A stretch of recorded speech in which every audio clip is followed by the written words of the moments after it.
317년 번영하는 나라 파즈가 있었다.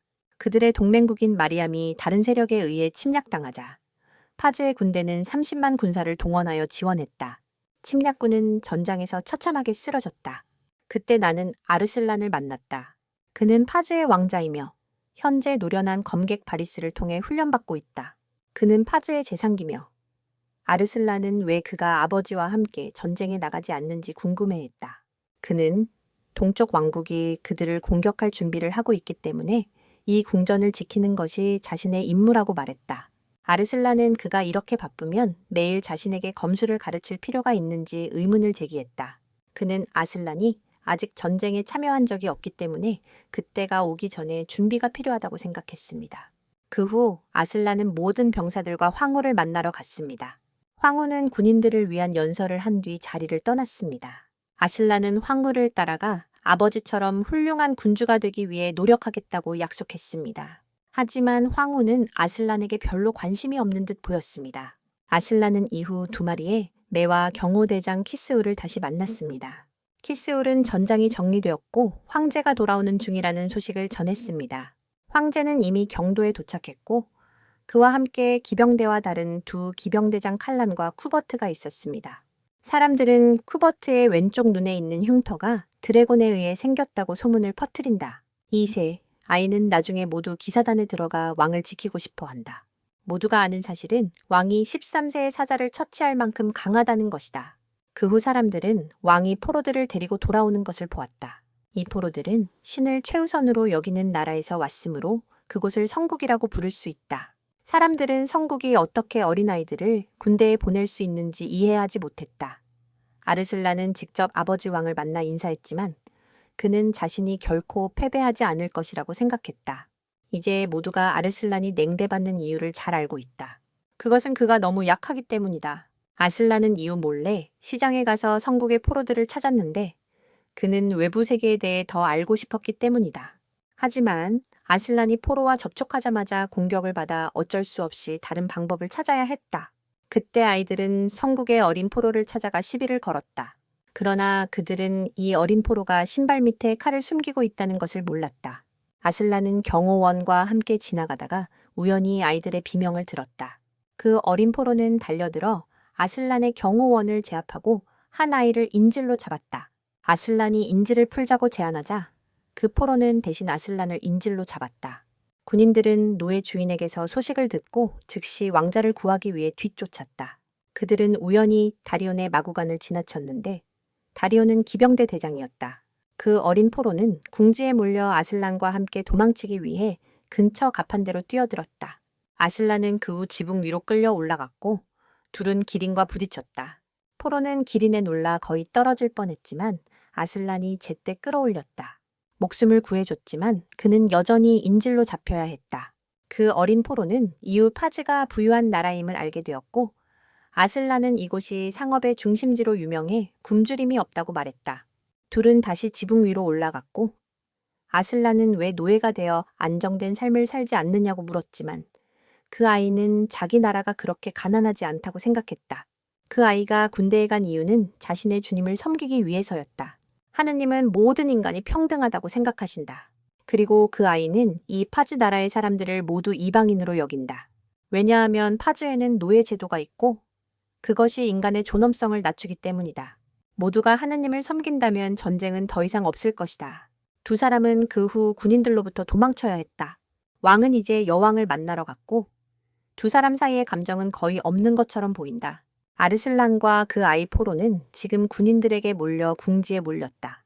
하지만 그 포로 아이는 아르슬란을 끌어당겨 성벽에서 뛰어내려 아래의 하수로 떨어졌다. 두 사람 모두 마을 사람들이 구해주었지만 그 소녀는 근처에 있던 말을 타고 도망쳤다. 다리온이 그 소년 포로를 쏘려 했을 때 아슬란이 뛰어들어 막아 다리온은 빗나치고 말았다. 아슬란을 만났을 때 다리온이 왜 자신을 막았냐고 물었지만 아슬란도 이유를 몰라 다리온은 자신이 쏘는 실력이 부족하다고 인정했다. 세 소녀는 아슬란을 위험에 빠뜨린 죄로 체포되었다. 그들의 가족도 대신 죄를 받겠다고 했고 아슬란은 그들을 용서했다. 이에 세 소녀는 나중에 아슬란의 근위대가 되기로 결심했다. 아슬란은 이때 성국이 자신이 배운 것과 다르다는 것을 깨달았다. 더 이야기할 기회를 찾으려 했지만 주인이 남은 포로들을 모두 죽였다는 사실을 알게 되었다. 그들은 길들일 수 없었기 때문이었다. 돌아오면서 아슬란은 왜 그 사람들이 노예가 되기를 거부했는지 이해하지 못했다. 다리오는 언젠가 아슬란이 왕위에 오르면 그가 모든 질문에 답해줄 사람을 만나게 해주겠다고 말했다. 하지만 너는 아버지의 왕위가 여전히 견고하다고 생각했고 네가 즉위할 생각은 아직 없었지. 그러나 3년 후 마리아는 성국에 패배했고 전투는 빠르게 파즈까지 번졌다.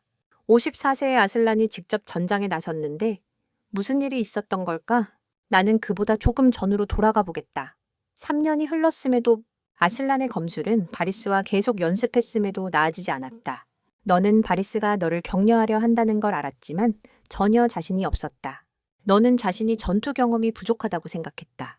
하지만 바리스는 지금 아무 나라도 바보처럼 파즈와 싸우지 않을 거라고 생각했다. 바리스는 갑자기 왕으로부터 편지를 받고 매우 충격을 받았다. 전쟁이 실제로 일어난 것 같았기 때문이다. 얼마 지나지 않아 성국 군대가 마리안을 격파하고 점차 파즈를 넘보고 있었다. 왕이 직접 전장에 나섰고 아슬란도 마찬가지였다. 전장에서 칼라는 아슬란이 걱정하는 듯한 모습을 보았다. 칼라는 이번에는 왕뿐만 아니라 바리스도 전장에 나섰으니 너무 걱정하지 말라고 했다. 게다가 모든 기병대 대장들이 참석했고 20만 명이 넘는 병사들도 함께였다. 게다가 그들은 현지인의 이점도 가지고 있었지만 아슬란은 성국이 어떻게 마리안을 점령했는지는 알지 못했다. 바로 그때 정찰배 한 마리가 날아왔고 아슬란은 그 날개가 젖은 것을 보고 칼라는 비가 올지 몰라 정찰을 나가보기로 했다. 예전의 세 아이들은 이제 군인이 되어 군대에서 복무하고 있다. 세 사람은 이후 아르슬란을 따라 앞으로 나아갔다. 그들은 아르슬란이 3살 때 그들의 목숨을 구해준 이후 그의 보호를 위해 목숨을 바치겠다고 맹세했다. 하지만 아르슬란은 모두가 살아 돌아오기를 원했다. 그때 바리스가 찾아와 아르슬란에게 이곳을 너무 멀리 떠나지 말라고 조언했다. 또한 캠프를 너무 멀리 떠나지 말라고 주의시켰다. 하지만 아르슬란은 이 안개가 걱정스러웠다. 바리스는 여전히 왕이 아르슬란에게 패배하지 않을 것이라고 믿으며 조금 운동을 하여 기분을 나아지게 하려 했다. 갑자기 군인들이 와서 바리스에게 돌아오라고 부릅니다.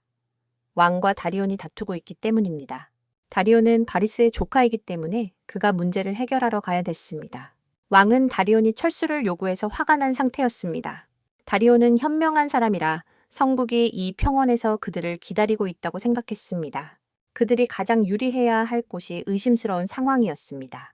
또한 이 산등성이가 동맹군의 이동에 큰 방해가 되고 있었습니다. 그래서 그는 저기 이곳에 함정을 설치했을 수 있다고 걱정하며 폐하께서 신중히 생각하시고 군대를 철수시키시길 바랐습니다. 왕은 성국이 그들의 나라를 그렇게 잘 알고 있다는 것을 믿지 않았고 다리온도 성국의 간첩이나 탈주한 포로가 이곳을 조사했을 가능성을 의심했습니다. 하지만 왕은 다리온이 근거 없는 말을 하고 있다고 생각했다. 그래서 그는 다리온의 기사단장 직위를 박탈하기로 결정했다. 그 후 그는 다리온을 쫓아내고 아르슬란이 왜 여기 왔는지 질문했다. 그때 바리스는 손자에게 왕의 말을 반박했다는 이유로 한 대 때렸다. 바리스는 왕에게 다리온을 용서해달라고 부탁했고 다리온도 고개를 숙여 사과했기 때문에 왕은 그에게 주전선수로서의 기회를 주기로 했다. 떠나면서 다리온은 아르슬란을 걱정하게 만든 것에 대해 사과했다. 사실 칼란도 이 문제에 대해 고민했기에 그가 왕에게 전달해야 했다. 그는 이로 인해 자신이 맞을 것이라는 것을 알고 있었다. 아르슬란은 그 후 자신의 위치로 호출되었고 다리온은 왕이 아르슬란에게 다소 무관심하다는 것을 느꼈다. 바리스는 조카가 자신의 솔직함 때문에 말하기 전에 깊이 생각하길 원했다. 바리스는 다리온에게 아르슬란이 여왕과 왕 중 누구를 더 닮았는지 물었고 그는 아르슬란이 어머니를 더 닮았다고 말했다. 바리스는 뭔가를 계산하고 있는 듯 보였고 다리온에게 어떤 일이 있더라도 아르슬란과 함께하겠다고 맹세하라고 요청했다. 그는 자신의 검위에서 맹세했으므로 바리스는 안심했다. 그 직후 공격 명령이 내려졌다. 왕은 자신의 군대를 이끌고 평야로 나아갔고 칼라는 앞쪽이 철저히 조사되었으며 적의 수가 그들의 절반에 불과하다고 알렸다. 동시에 적은 그들로부터 250m 앞에 있었다. 왕은 그 후에 구호를 외치고 군사들과 함께 강을 건넜다. 성국 군대는 앞에서 그들을 기다리며 만족스러운 미소를 지었다. 파즈의 군대는 즉시 성국 군대가 미리 파놓은 협곡으로 곧장 돌진했다. 떨어진 병사들은 아래가 모두 등유로 가득 차 있음을 깨달았다. 망설임 없이 성국 군대는 일제히 화살을 쏘아 떨어진 이들을 태워버렸다. 파즈의 군대는 순식간에 혼란에 빠졌고 그 순간을 기다리고 있었다. 성국 군대는 화살탑을 끌어와 파즈 군대를 향해 쏘아댔다. 많은 병력이 사망하자 성국 군대는 일제히 돌격하여 백병전을 벌였다.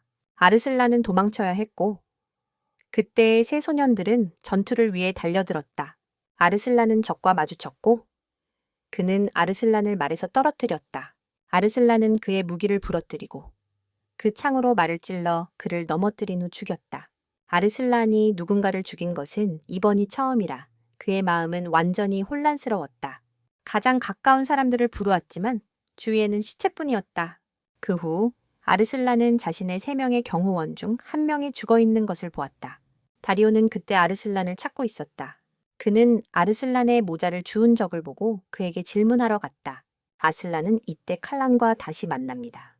그는 칼란이 성국 군대와 함께 있는 배신자임을 곧바로 알아챕니다. 왕은 칼란이 실종되었다는 소식을 듣고 그를 찾으러 보냅니다. 칼란은 이때 아슬란을 계속 공격하고 있습니다. 그는 네가 아무 잘못도 하지 않았다고 생각합니다. 다만 시대가 변했기에 여기서 죽어야 할 운명이라고 말합니다. 하지만 바로 그때 다리온이 나타나 군사들 사이로 뛰어들어 아슬란을 구합니다.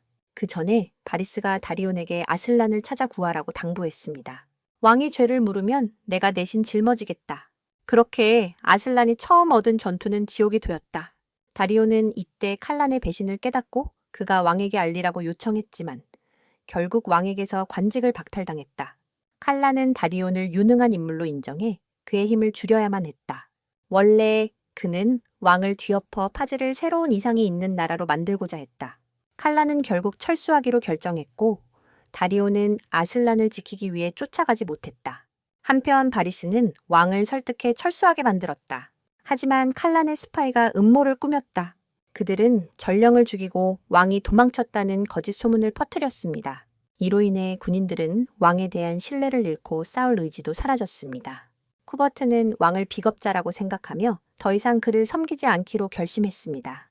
하지만 다른 지휘관 사부르는 꽤 화가 났지만 왕이 단지 수도로 후퇴한 것이라 생각해 그저 돌아가면 된다고 믿었습니다. 두 사람은 이유 다투며 서로 도전하기도 했습니다. 하지만 공통의 적은 앞에 있었기에 사부르와 쿠버트는 먼저 적과 싸우고 나중에 다투기로 했습니다. 그렇게 단 하루 만에 파즈의 자랑스러운 군대는 참담하게 패배했습니다. 왕과 바리스는 철수했지만 갑자기 매복당해 적의 화살에 맞았다. 성전사 대장은 은마스크를 쓰고 나타나 칼란이 왕이 철수할 위치를 정확히 제공한 것에 대해 매우 잘했다고 말했다. 바리스는 군인들과 함께 왕을 위해 피해 길을 열어야 했다. 바리스는 용감히 싸웠지만 은마스크와 마주쳤을 때 그는 한 번의 검으로 즉시 처치당했다. 왕은 그가 누구인지 알고 싶어 했고 그는 자신이 16년 동안 왕에게 원한을 품고 있었던 자라고 말했다. 그동안 다리오는 아르슬란에게 자신의 말을 주며 이 말이 매우 빠르니 아르슬란이 타라고 했다. 그리고 그는 다른 말을 타겠다고 하며 만약 불행한 일이 생기면 자신의 말이 아르슬란을 안전하게 지켜줄 것이라고 말했다. 두 사람은 잠시 가다가 파즈의 병사를 발견하고 구하러 가서 상황을 물었다. 그들은 많은 고위 장교들이 전사했고 왕이 군 전체에 알리지 않고 후퇴했다는 사실을 알게 되어 군인들의 사기가 떨어졌다. 아르슬란은 왕을 걱정했지만 다리오는 바리우스가 함께하면 왕이 반드시 안전할 것이라고 생각했다. 그동안 파즈의 군대는 불의 벽 뒤에서 나와 성국을 공격했다. 하지만 그것은 파즈 군대가 할 수 있는 마지막 저항이었다. 성국의 두 지휘관은 자신들이 정말로 신의 선택을 받은 사람인지 고민하기 시작했다. 왜냐하면 이전 마리안 전투에서 그들은 어린이와 유아를 불태웠기 때문이다. 신이 그들과 같은 자들에게 축복을 내릴 준비가 되어 있을까? 그때 파즈의 왕이 처형되었다는 소식이 전해졌다. 그리고 다리오는 아르슬란을 나수스에게 데려가기로 결정했다. 그의 친구가 있어. 그 친구는 아르슬란에게 소개하고 싶었던 사람이다. 나수스는 파즈의 평의회 멤버였지만 왕이 그를 추방했다. 그는 피를 흘리지 않고 전쟁을 해결하고 싶어 했기 때문이다. 왕이 그것에 반대했기 때문에 나수스는 지금 산속에 숨어 지내야 한다.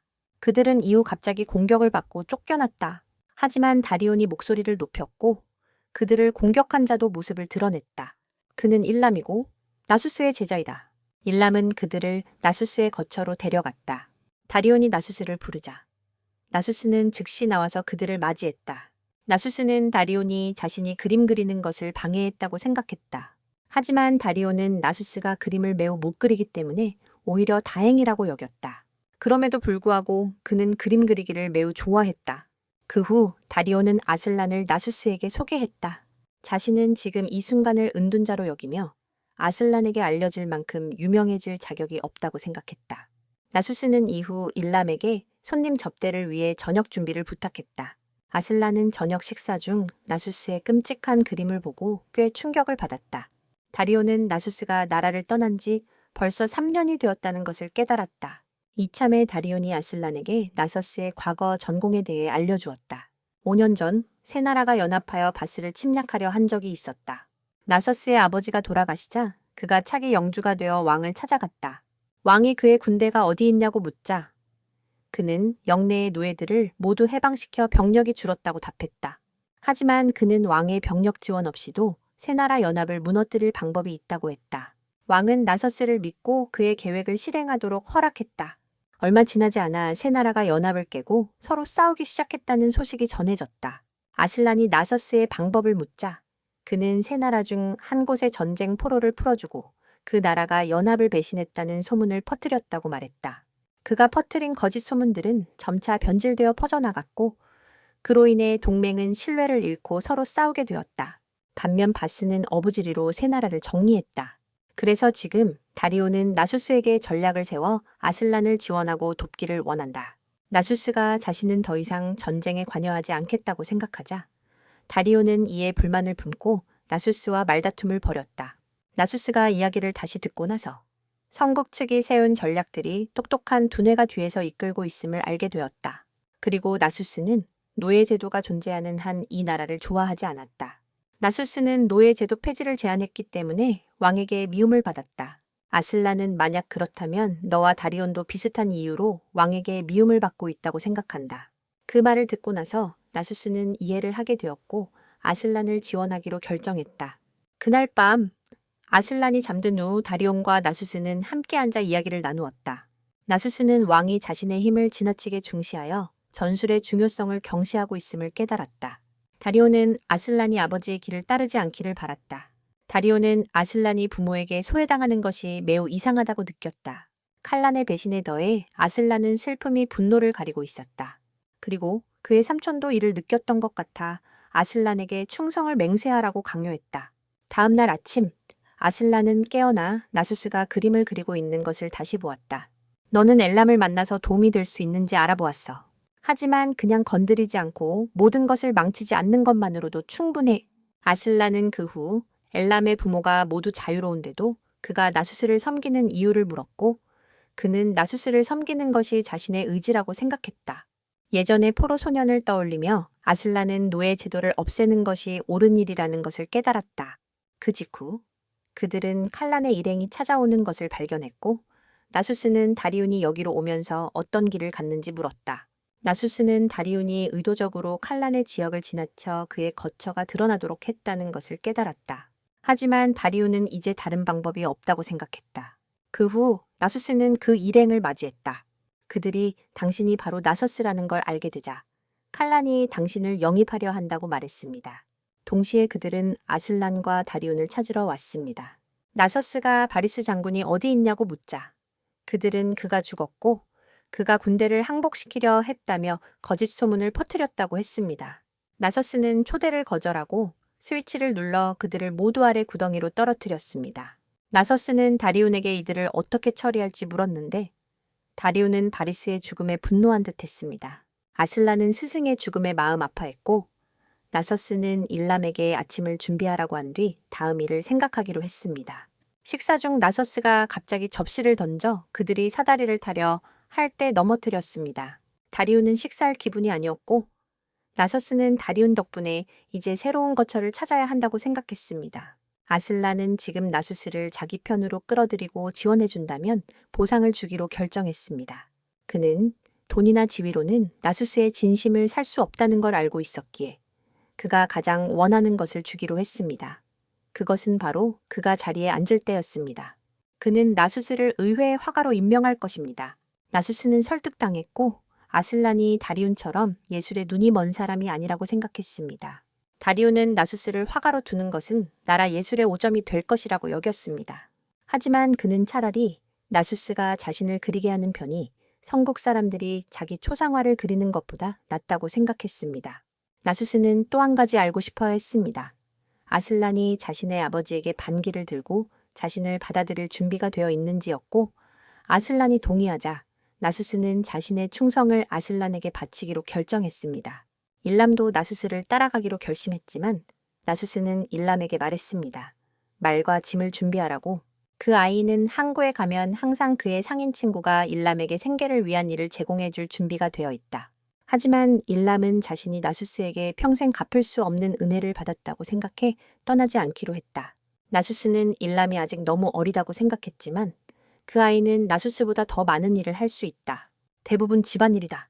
아르슬란도 일람을 좋아해서 했는데 그 아이가 요리를 꽤 잘하기 때문에 다리우는 일람이 함께 가는 것에 찬성했다. 다리우는 아르슬란이 지금까지 친구가 없었다는 것을 깨닫고 일람이 아르슬란에게 좋은 친구가 되기를 바랐다. 그 후 그룹은 출발할 준비를 마쳤다.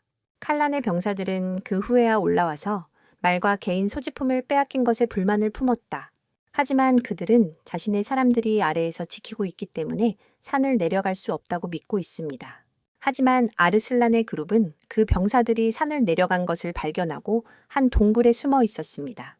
나수스는 아르슬란이 궁전을 걱정하고 있다는 것을 알고 있었지만 지금 산을 내려가면 칼란과 마주치는 것은 피할 수 없는 일입니다. 그래서 그들이 떠날 때까지 잠시 기다리는 것이 최선입니다. 나수스는 이 병사들을 자신이 미리 준비한 지역으로 유인하기로 결정했습니다. 나수스는 계획을 세웠다면 가장 약한 전사도 실행할 수 있고 승리를 가져올 수 있는 계획이어야 한다고 생각했습니다. 자신의 힘에 너무 자신감을 가지면 전술을 무시하게 되고 방금 전 평원에서의 전투는 아르슬란이 기억하고 있는 결말입니다. 왕은 지금까지 패배한 적이 없기 때문에 그는 오만해졌고 항상 전쟁을 모든 문제를 해결하는 방법으로 여겼습니다. 아슬란이 아버지 왕과 같다면 언제든지 떠날 것이다. 나수스는 다리온에게 칼란을 만나더라도 죽이지 말라고 당부했다. 나수스는 그가 큰 비밀을 쥐고 있다고 의심했기 때문이다. 그 사이 키슈와스가 국경을 지키고 있을 때 그가 아슬란에게 맡긴 독수리가 다시 이쪽으로 날아오는 것을 발견했다. 기병대 대장 바흐만이 키슈와스를 찾아와 왕의 패배 소식을 알렸고 바로 그때 성국이 킹도 쪽으로 진격하고 있었다. 성국은 이미 킹도를 포위해 성문을 닫고 방어를 강요하고 있었다. 하지만 바로 그때 성국의 대사제 부르딘이 기병대 대장 사부르를 군중 앞에 끌고 나왔다. 그는 신의 벌을 백성들에게 전하기 위해 사부르를 처벌할 계획이었다. 부르딘은 이어서 자신의 군사들에게 함께 외치자고 호소했다. 하지만 사부르는 자신이 이교도가 아니며 나름의 신앙이 있다고 생각했다. 그리고 그는 그들의 어중간한 신들 앞에 서느니 차라리 죽는 편을 택했다. 사부르는 계속 구타당하자 군인들에게 화살로 자신을 죽여달라고 외쳤다. 그는 야만적인 이 짐승들 손에 죽느니 차라리 동포의 손에 죽고 싶었다. 하지만 아무 화살도 사부르에게 닿을 만큼 멀리 날아가지 못했다. 바로 그때 한 궁수가 탑 위에 서서 사부르의 머리를 향해 화살을 쏘아 그를 구해냈다. 황후는 그 사람을 알아차리고 시종에게 그 궁수를 데려오라고 명령했다. 성군의 군대가 이때부터 공격을 시작했다. 그들은 성벽을 오르기 위해 사다리를 세우고 방어를 위해 공성탑도 끌고 왔다. 여왕은 그 궁수도 만났는데 그는 자신을 기프라고 소개했다. 자유로운 음악가인 그는 여러 재능을 가지고 있었고 여왕의 신하 못지않게 활솜씨도 자신 있었다. 하지만 한 하녀는 기프가 자신을 왕자라고 속인 사기꾼이라고 말했다. 기프는 자신만의 해명을 했고 여왕은 그가 사부르를 죽인 것에 대해 그를 탓하지 않았다. 하지만 여왕은 기프가 음악가로서의 재능을 어떻게 보여줄지 보고 싶어 했다. 기프는 곧 연주를 시작하며 음악과 이야기를 결합했다. 덕분에 여왕은 기프에게 200금화를 상으로 주었지만 거짓말한 죄로 일부를 깎았다. 나서스는 이때 수도가 공격받았다는 사실을 이미 알고 있었다. 하지만 성벽은 매우 견고해서 외부에서 부술 수 없었다. 그래서 유일한 방법은 내부에서 작용하는 것이었다. 그리고 성국에는 그것을 실행할 방법이 있었다. 그들은 이때 수도 안의 노예들에게 봉기를 촉구하고 있었다. 노예들은 곧바로 일어나 자유를 쟁취하려 했다. 수도 안의 노예 수는 귀족들보다 훨씬 많았다.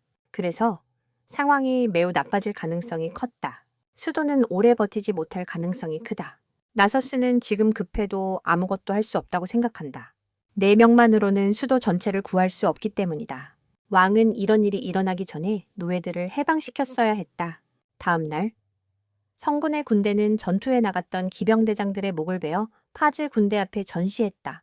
왕비는 병사들에게 물었고 왕의 목이 보이지 않는다는 사실을 알게 되었다. 성 안에 남은 2대장은 왕비가 아슬란에게조차 묻지 않는 것을 보고 현재 상황이 얼마나 심각한지 알 수 있었다. 2사람은 이후 노예들이 적에게 점점 무너지고 있다는 소식을 들었다. 한 사람이 노예들이 지금 반란을 일으키지 않도록 쫓아내기 위해 뛰어갔습니다. 하지만 바로 그 후 군인들이 한 무리의 노예들이 실제로 반란을 일으키고 성문을 열려고 한다는 소식을 전했습니다. 그 대장인 다우디아는 달려가서 반란을 일으키려는 노예들을 처치했습니다. 그리고 셈이라는 대장은 그가 10명의 노예를 죽인 것이 더 많은 반란자를 만들어냈다고 생각했습니다. 이때 주인들은 계속해서 노예들이 반란을 일으킨다는 소식을 듣고 모든 노예를 감옥에 가둘 수는 없었습니다. 그렇게 하면 일할 사람이 없기 때문입니다. 하지만 노예들은 자유를 얻기 위해 주인까지 죽이기 시작했습니다. 셈은 이후 여왕을 만나 노예들이 너무 많이 반란을 일으켜 상황이 점점 어려워지고 있다고 보고해야 했습니다. 그는 노예들에게 보상을 주고 대우 방식을 바꿔 그들을 달래자고 제안했습니다. 황후는 이 일이 나라의 기반을 약화시킬 것이라고 생각했습니다. 하지만 적들은 바로 그 기반을 이용해 그들을 공격하고 있었습니다. 그 사이에 제에브는 상황이 점점 나빠지고 있음을 느끼고 곧 이곳을 떠나야 한다고 생각했습니다. 제에브는 이후 재상을 만났습니다. 그는 제에브에게 몇 가지 도움을 요청했습니다. 제에브는 커튼 뒤에 누군가 있다는 것을 발견했습니다. 그리고 그 사람은 재상을 불쾌하게 하면 공격할 태세였습니다. 재상은 이때 제에브에게 비밀 통로를 통해 황후를 조속히 수도에서 탈출시키라고 부탁했습니다. 그날 밤 제에브는 황후를 데리고 떠났다. 그는 왕족이 결국 도망치는 무리일 뿐임을 깨달았다. 그 사이 다리오는 그들이 여기 얼마나 더 머무를지 알고 싶었고 나수스는 이제 성을 구할 수 없다고 판단했다. 그래서 목표는 칼란을 체포하는 것이었다. 칼란은 현재 성국의 중요한 자원이기 때문이다. 하지만 성국도 칼란을 완전히 신뢰하지 않기에 그가 따로 움직일 것이라 예상했다. 체포한다면 그의 배신 이유도 알아낼 수 있을 것이다. 그 사이 제에브는 함께 있는 여자가 황후가 아님을 냄새로 구분해냈다. 제에브는 총리가 무슨 목적이 있는지 모르지만 더 이상 그녀를 호위하지 않을 것이다. 바로 그때 그녀가 칼을 꺼내 제에브를 공격하려 하자 그는 피했지만 그녀에게 한 대 맞고 도망쳤다. 하지만 그녀는 이후 은색 가면과 마주쳤고 그는 그녀가 진짜 여왕이라고 생각했다. 그러나 그녀가 칼란을 보고 그를 님이라고 부르자 은색 가면은 그녀가 여왕이 아니라는 것을 알고 그녀를 처치했다. 제앱은 그 후 나타나서 그가 아름다운 여인을 죽인 것에 불만을 느꼈다. 2사람은 싸움에 돌입했지만 제앱이 근처에 횃불을 떨어뜨리자 은색 가면은 불을 보고 동요하여 그의 병사들에게 제앱을 처치하라고 명령했다. 하지만 은색 가면과 칼란이 떠난 후 제앱은 혼자서 모든 병사들을 처리했다. 그는 귀족의 재산에 침입하기로 결심하고 아름다운 여인을 더 데려가 함께 이곳을 탈출할 계획을 세웠다. 그는 처리한 병사들의 시체에서 돈도 빼앗아 잊지 않고 더 많은 군중이 몰려오기 전에 도망쳤다. 그 사이 샘은 성벽을 방어하다가 궁전이 불타는 것을 발견하고 돌아왔다. 그는 성국 군대가 하수구를 이용해 침입했고 노예들을 풀어줬다는 것을 알았다. 그 후 그는 칼란과 마주쳤고 칼란의 배신이 사실임을 깨달았다. 칼란은 샘에게 성국에 복무할 것을 제안했지만 샘은 거절하고 떠나려 했다. 그 사이 성국은 은색 가면을 쓴 자에게 화살을 맞았다. 그때 자오샤 대장은 노예들이 성문을 열자 군대를 이끌고 나가 막으려 했지만 적이 안으로 쳐들어와 수도는 공식적으로 함락되었다. 통치자들의 운명은 아직 알 수 없다. 어떤 자는 어두운 환영 뒤에서 온갖 수단을 다 쓴다. 어떤 이는 밤하늘에서 불타는 수도를 바라보고 있었다. 또 어떤 이는 자신이 믿었던 정의를 찾아 서둘러 나아가고 있었다. 그리고 아슬란 일행은 이제 공식적으로 여정을 시작했다. 그 사이 성국은 수도를 정리하기 시작했고 그들의 왕을 이곳으로 데려왔다. 얼마 지나지 않아 궁전을 정리한 후 왕비가 성국의 왕을 만나러 끌려갔다. 두 지휘관에 따르면 그녀는 원래 노제상의 약혼녀였다. 하지만 한 군주가 그녀를 노제상에게서 빼앗아 갔고 그 군주는 현 왕의 형이었다. 그는 형을 죽이고 왕비와 왕좌를 빼앗았다. 그래서 황후는 누구든 그녀에게 오는 남자에게 매력을 선사하는 사람으로 볼 수 있다. 모두가 새 왕이 황후를 어떻게 다룰지 궁금해했는데 그녀는 이단자였기 때문이다. 하지만 새 왕도 황후에게 점점 흥미를 느끼기 시작한 것 같다. 그 후 한 병사가 기에게 찾아왔다. 그는 성국 왕의 동생이자 대제상 김이었다. 기가 궁전에서 무기와 물품을 관리하던 중 형이 파즈의 황후를 아내로 들이려 한다는 소식을 듣고 매우 분노했다. 기는 형에게 찾아가 황후와 관계를 맺은 남자들에게 일어난 결과를 상기시키며 따졌다. 하지만 왕은 그들이 모두 이단자라 그런 일이 생긴 것이라 여겼다. 그 이후로는 왕이 이 보물의 일부를 대사제 보딘에게 주기로 결정하자 더욱 화가 났다. 은가면은 기를 찾아갔고 두 사람은 왕을 전복하고 기가 권력을 잡으려는 음모를 꾸미고 있었다. 성국의 군인들은 이제 당당하게 민간의 물건을 요구하고 있다. 나는 그때의 포로 소년을 다시 만났다. 소년은 지금 자프시엣에 있는 기린을 찾아가서 3년 전 이곳에 남아있던 포로들이 어떻게 되었는지 물어보았다. 카라는 나크소스가 아르슬란과 함께 은가면으로 도망쳤다는 소식을 듣고 카란이 직접 문제를 해결하러 가길 원했다. 그들은 나크소스를 이렇게 방치할 수는 없었다. 그리고 실제로 카라는 성국의 장군들에게 동료로 여겨지지 않았다. 그들은 그냥 카란을 배신자 취급하며 경멸했어요. 그 사이 그 소녀는 그날 자신이 두고 온 노예들에 대해 사람들에게 물어봤어요. 하지만 아무도 그들에 대해 아는 바가 없었죠. 그는 예전에 아슬란을 떠올리며 아슬란이 뭔가 알고 있을 거라 생각했어요. 하지만 지금 아슬란을 찾는 것이 문제였죠. 근처에서 한 군인이 카란의 병사들이 행군하는 것을 궁금해하는 한 소녀를 보고 카란이 왕자를 처리하러 가고 있다고 알려줬어요. 그는 그 후 소녀가 원하지 않았음에도 그녀를 끌고 갔습니다. 그 소녀는 그것을 보았어요. 왕실 경호원입니다. 하지만 그는 이 소녀가 남가 이장성임을 발견했습니다. 그리고 그 사람은 일람입니다. 일람은 이후 이토이를 노예들에게 포위당하게 하고 도망쳤습니다. 노예들은 자신들이 성문을 열어 성국 군대에게 길을 열어줬는데 아무 보상을 받지 못했다고 생각했습니다. 그리고 일람은 지금 아르슬란 그룹에게 상황을 이야기했습니다. 나수트는 카란이 분명히 마을을 불태워 아르슬란을 끌어내려고 할 것이라고 의심했습니다. 만약 그가 도망친다면 많은 무고한 사람들이 죽게 될 것입니다. 아슬란은 그런 일이 일어나는 걸 원하지 않아서 카란보다 한 발 앞서고 싶어 했다. 나수트가 이 일을 처리할 것이다. 말을 준비할 때 다리오는 카란이 일부러 많은 군사를 데리고 가는 것이 아슬란을 압박하려는 의도라고 의심했다. 그리고 나수트도 카란이 처음부터 아슬란을 압박하려 했다는 사실을 알고 있었다.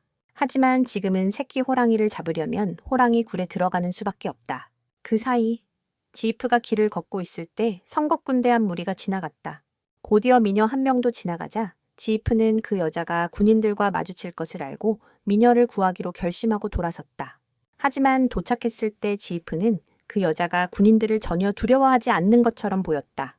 그녀는 그 후에 무기를 꺼내 떠나면서 그들을 쏘아 쓰러뜨렸고 지이프도 도와주기 위해 뒤따랐다. 지이프는 그녀에게 다가가 자신을 음악가라고 소개하며 그녀의 아름다움을 칭찬했다. 하지만 그녀는 지이프의 시적 재능이 여전히 부족하다고 느꼈다. 그녀는 자신을 팔인이라고 소개하며 등전 사원의 여사제로서 수도에 가는 임무가 있다고 말했다. 하지만 수도가 함락되었다는 소식을 듣고 돌아갈 수 없게 되어 당분간 아슬란 왕자를 찾아야 했다. 그 사이 칼라는 한 마을을 공격하며 왕자를 받아들이지 않는 자는 모두 죽임을 당할 것이라고 선언했다. 팔인이 지이프에게 왕자가 어디 있는지 아냐고 물었지만 그는 모른다고 답해 그녀는 떠났다. 하지만 지이프는 그녀가 왜 아슬란 왕자를 찾는지 묻기 위해 뒤따랐다. 그녀는 자신이 섬기는 사원이 아슬란이 태어난 직후 세워졌기 때문에 그를 대표한다고 말했다. 사원의 고위 회원들은 그녀에게 아슬란을 찾고 섬기라고 요청했지만 그녀는 그들이 자신의 재능에 질투하여 그녀를 쫓아내고 싶어 한다는 것을 잘 알고 있었다. 지이프는 그녀가 이 임무가 마음에 들지 않으면 그냥 떠나라고 생각했다. 하지만 그녀는 여전히 왕자를 찾고 싶어 했고 왕국을 재건하고 성스러운 나라를 쫓아내고 싶어 했다. 그녀는 그들의 야만성도 별로 좋아하지 않았다. 지이프가 말을 많이 하자 파리는 더 빨리 가고 싶어 했고 그를 따돌리려 했다. 두 사람은 이후 저녁까지 함께 걸으며 몇 가지 이야기를 나누었다. 파리는 지이프가 아슬란을 따르겠다면 그가 따라오는 것을 허락했다. 하지만 그는 자신의 절대적인 충성심을 확신할 수 없었다. 두 사람은 이후 배신자 칼란의 군인들이 지나가는 것을 발견했다. 파리는 그가 아슬란의 행방을 알고 있을 것이라 믿고 따라가기로 했다. 칼란은 이때 아슬란 일행의 짐을 나르던 자를 붙잡았다. 그는 자신이 실수로 짐을 섞어 이런 꼴이 되었다고 말했다. 또한 아슬란이 수배 중이라는 소식을 듣고 현상금 때문에 정보를 바꾸러 왔다고 했다. 칼란은 아슬란 일행이 단 4명이라는 소식에 매우 놀랐다. 하지만 그는 그가 나르수스의 사람이라 생각해 그를 죽였다. 그는 그 자의 말을 믿지 않았고 아르슬란 그룹이 동쪽의 키스그루드와 합류하기 위해 북쪽으로 간다고 의심했다. 하지만 출발할 때 그들은 자신들이 나르수스의 손안에 있다는 사실을 전혀 예상하지 못했다. 그는 그들을 이 좁은 협곡으로 유인하여 싸우게 하려 했다. 나르수스는 이후 파린과 마주쳤고 그녀는 그가 아르슬란을 위해 일한다는 사실을 알고 사과했다. 그는 즉시 두 사람에게 일을 맡기고 그들이 동맹이 될 것이라고 믿었다. 저쪽에 숨어있던 지프는 발각되어 나올 수밖에 없었다. 그리고 일람은 아르슬란에게 임시무기로 사용할 활을 건넸다. 행동할 준비가 되었을 때 아르슬란은 칼란의 바로 앞에 나타났다. 그의 군사들이 빠르게 달려와 공격했지만 아슬란이 활로 쏘아 쓰러뜨렸다. 일람은 한쪽 구석에 숨어 돌을 던졌다. 나르수스는 어둠 속에서 몰래 암살해 적군을 혼란에 빠뜨렸다. 파리는 숲속에서 화살을 쏘았다. 그리고 지프는 말을 타고 갑옷을 입고 나섰다. 적은 아슬란이 몇 명인지 몰라 매우 당황하며 사기가 떨어졌다. 칼란은 직접 나서서 아슬란과 싸웠다. 그 후 일람이 돌을 떨어뜨리며 다리온이 온다고 외치자 군사들은 그의 이름을 듣고 도망쳤다. 그들은 일제히 도망쳤고 칼란은 화살이 다 떨어진 아슬란에게 접근했다. 아슬란은 칼란이 배신한 이유를 알고 싶어 했다. 칼란은 바스에서 나쁘게 대우받지 않았기 때문이다. 하지만 칼란은 말하지 않으려 했고 그를 배신자로 여기며 죽으라고 충고했다. 다리온이 칼란과 결투를 하러 찾아왔다. 두 사람은 한쪽 구석으로 가서 겨루기 시작했다. 다리온은 일부러 돌진해 허점을 드러냈다. 하지만 그는 창을 거꾸로 칼란의 배에 찔러 균형을 잃게 만들었다. 칼란은 창으로 버티려 했지만 결국 떨어지며 창끝이 목에 찔렸다. 그가 임종을 맞이하는 동안 그는 모든 팀원에게 왕이 아직 살아있다는 사실을 알렸다. 그는 아르슬란이 이렇게 많은 사람들을 모을 수 있을 것이라고는 생각하지 못했고 결국 왕이 다시 왕좌에 오를 것이라고 믿었다. 팀은 아르슬란에게 왕이 아직 살아있다는 사실을 알렸고 계속해서 그렇게 한다면 아르슬란은 그를 다시 만날 수 있을 것이다. 파람은 이때 아르슬란에게 질문하기 위해 머리를 숙였다. 아라라는 그녀가 수녀라는 사실을 알게 되었고 그녀에게 병사들과 칼란을 위해 기도해달라고 부탁했고 그녀는 동의했다. 지이프는 아르슬란이 배신자를 위해 기도할 준비가 되어 있는 것을 보고 왕족이 모두 괴짜들임을 깨달았다. 지금 그는 파론 때문에 남아있지만 상황이 나빠지면 떠날 것이다. 나르소스는 이때 나라의 상황을 확인하고자 수도로 돌아가기로 했다. 그동안 은가면은 왕을 찾아가 자신이 헤멧, 그가 죽인 자의 아들이며 왕좌를 차지한 사람이라고 알렸다. 즉, 그는 그가 진정한 바스의 후계자인 그의 조카라는 의미였다. 왕은 그 후 웃음을 터뜨렸고 은가면은 떠났다. 그는 이후 신비로운 인물을 만나고 그 인물은 그에게 칼란의 실패에 대해 알려주었다. 다음 날 다리온과 나르소스는 수도로 들어가 정찰을 했다. 모든 것이 상당히 파괴되었다. 한편 천국의 왕은 갑자기 여왕을 만나 사랑을 고백했다. 하지만 여왕은 여전히 자신을 과부로 여기며 아무 말도 하지 않았다. 보디는 황후가 왕이 준 권리를 받아들이지 않자 매우 화가 났다. 그리고 그는 황후를 이교도라고 불태우고 싶어 했다. 어찌할 바를 몰라 그날 보디는 궁전 안에 있던 바스에 다시 200만 권의 역사 기록을 모두 불태웠다. 그는 이것들이 악마와 이교도의 기록이라고 생각했다. 보디는 이교도의 기록이 가치가 있든 없든 간에 보관할 가치가 없다고 여겼다. 백성들은 성경만 믿고 하나님을 신뢰하면 병에 걸리지 않을 것이라고 믿었다. 보디는 이후 왕에게 하나님은 자신을 최고로 여기는 자와 이교도, 여자를 아내로 맞이한 자를 용서하지 않을 것이라고 경고했다. 나르소스와 다리오는 몰래 수도에 들어가 이 광경을 목격했다. 나르소스는 매우 불만이 많아서 그가 직접 보딘 노인을 처리하기로 결심했다. 왕의 형제들은 다리온에게 맡겼다. 그 사이 지브와 파레는 자신들이 경비 서고 있는 숲을 지나가는 군인 무리를 발견했다. 아슬란은 두 사람이 적의 본거지 한가운데로 홀로 들어가는 것이 꽤 걱정스러웠다. 하지만 엘람은 두 사람이 매우 능숙하니 아슬란이 안심하라고 했다. 아슬란은 이후 엘람과 함께 물을 기르러 가겠다고 요청했다. 엘람은 아슬란이 따라와 도와주는 것을 허락했다. 하지만 우물에서 물을 길어 올리던 중 아슬란이 실수로 줄을 끊어 물통을 우물에 빠뜨려 엘람이 대체할 것을 찾으러 가야 했다. 아르슬란은 자신이 유용하다는 것을 보여주기 위해 뭔가를 해야 한다는 것을 알고 있었다. 현재 그는 거의 쓸모가 없었다. 그 후 아르슬란은 몇 명의 병사들이 2명의 민간인을 괴롭히고 있는 것을 발견했다. 그는 달려가서 그들을 위협하기 위해 칼을 들었다. 하지만 그들은 두려워하지 않았다. 이토이가 나타나자 그들은 머리를 숙이고 물러났다. 이토이는 또한 한 팀의 대장이었다. 이토이는 그 후 아르슬란을 알아보았다. 이토이는 아르슬란 같은 자가 아직 살아있을 줄은 몰랐다. 그리고 아르슬란은 이제 군대의 지휘관이 되었으니 자신감이 넘쳤다. 노예로 남는 대신에 말이다. 이토이는 파즈의 왕과 왕자가 악마라는 소문을 들었다.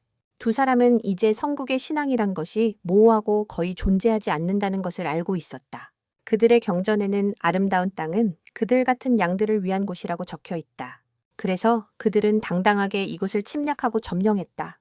하나님의 축복 같은 것들은 결국 침략의 구실에 불과했다. 아르슬란은 이토이에게 성국의 신앙이 모든 사람에게 평등을 주는 것이라면서도 왜 그들이 파즈의 사람들을 불공정하게 대하는지 궁금해했다.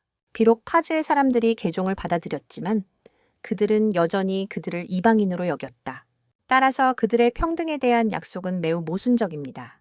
이람은 그 후 돌아와 양측이 전투를 시작하려 할 때 아르슬란이 막았습니다. 이토이는 충돌을 피하고 돌아가기로 결정했습니다. 이토이가 예전의 포로들에 대해 물어보니 아르슬란은 그들이 죽었다고 알려주었습니다. 이토이는 더 이상 아쉬움이 없어서 돌아가기로 결정하고 아르슬란에게 성경 한 권을 주었습니다. 다리오는 이때 나르수스에게 나라를 되찾기 위한 계획이 있는지 물었습니다. 나르수스는 그들이 노예를 해방시키고 왕자의 명의로 국민을 구할 수 있다고 생각했습니다. 하지만 나르수스는 이 방법이 주인들을 불만스럽게 만들 것이고 상황이 더 나빠질 수 있다고 보았습니다. 두 사람은 이후 칼란의 군대 중 한 명과 마주쳤다. 그는 다리온을 알아보고 바로 도망쳤다. 나르수스는 갑자기 잠시 떠나고 싶어 했다.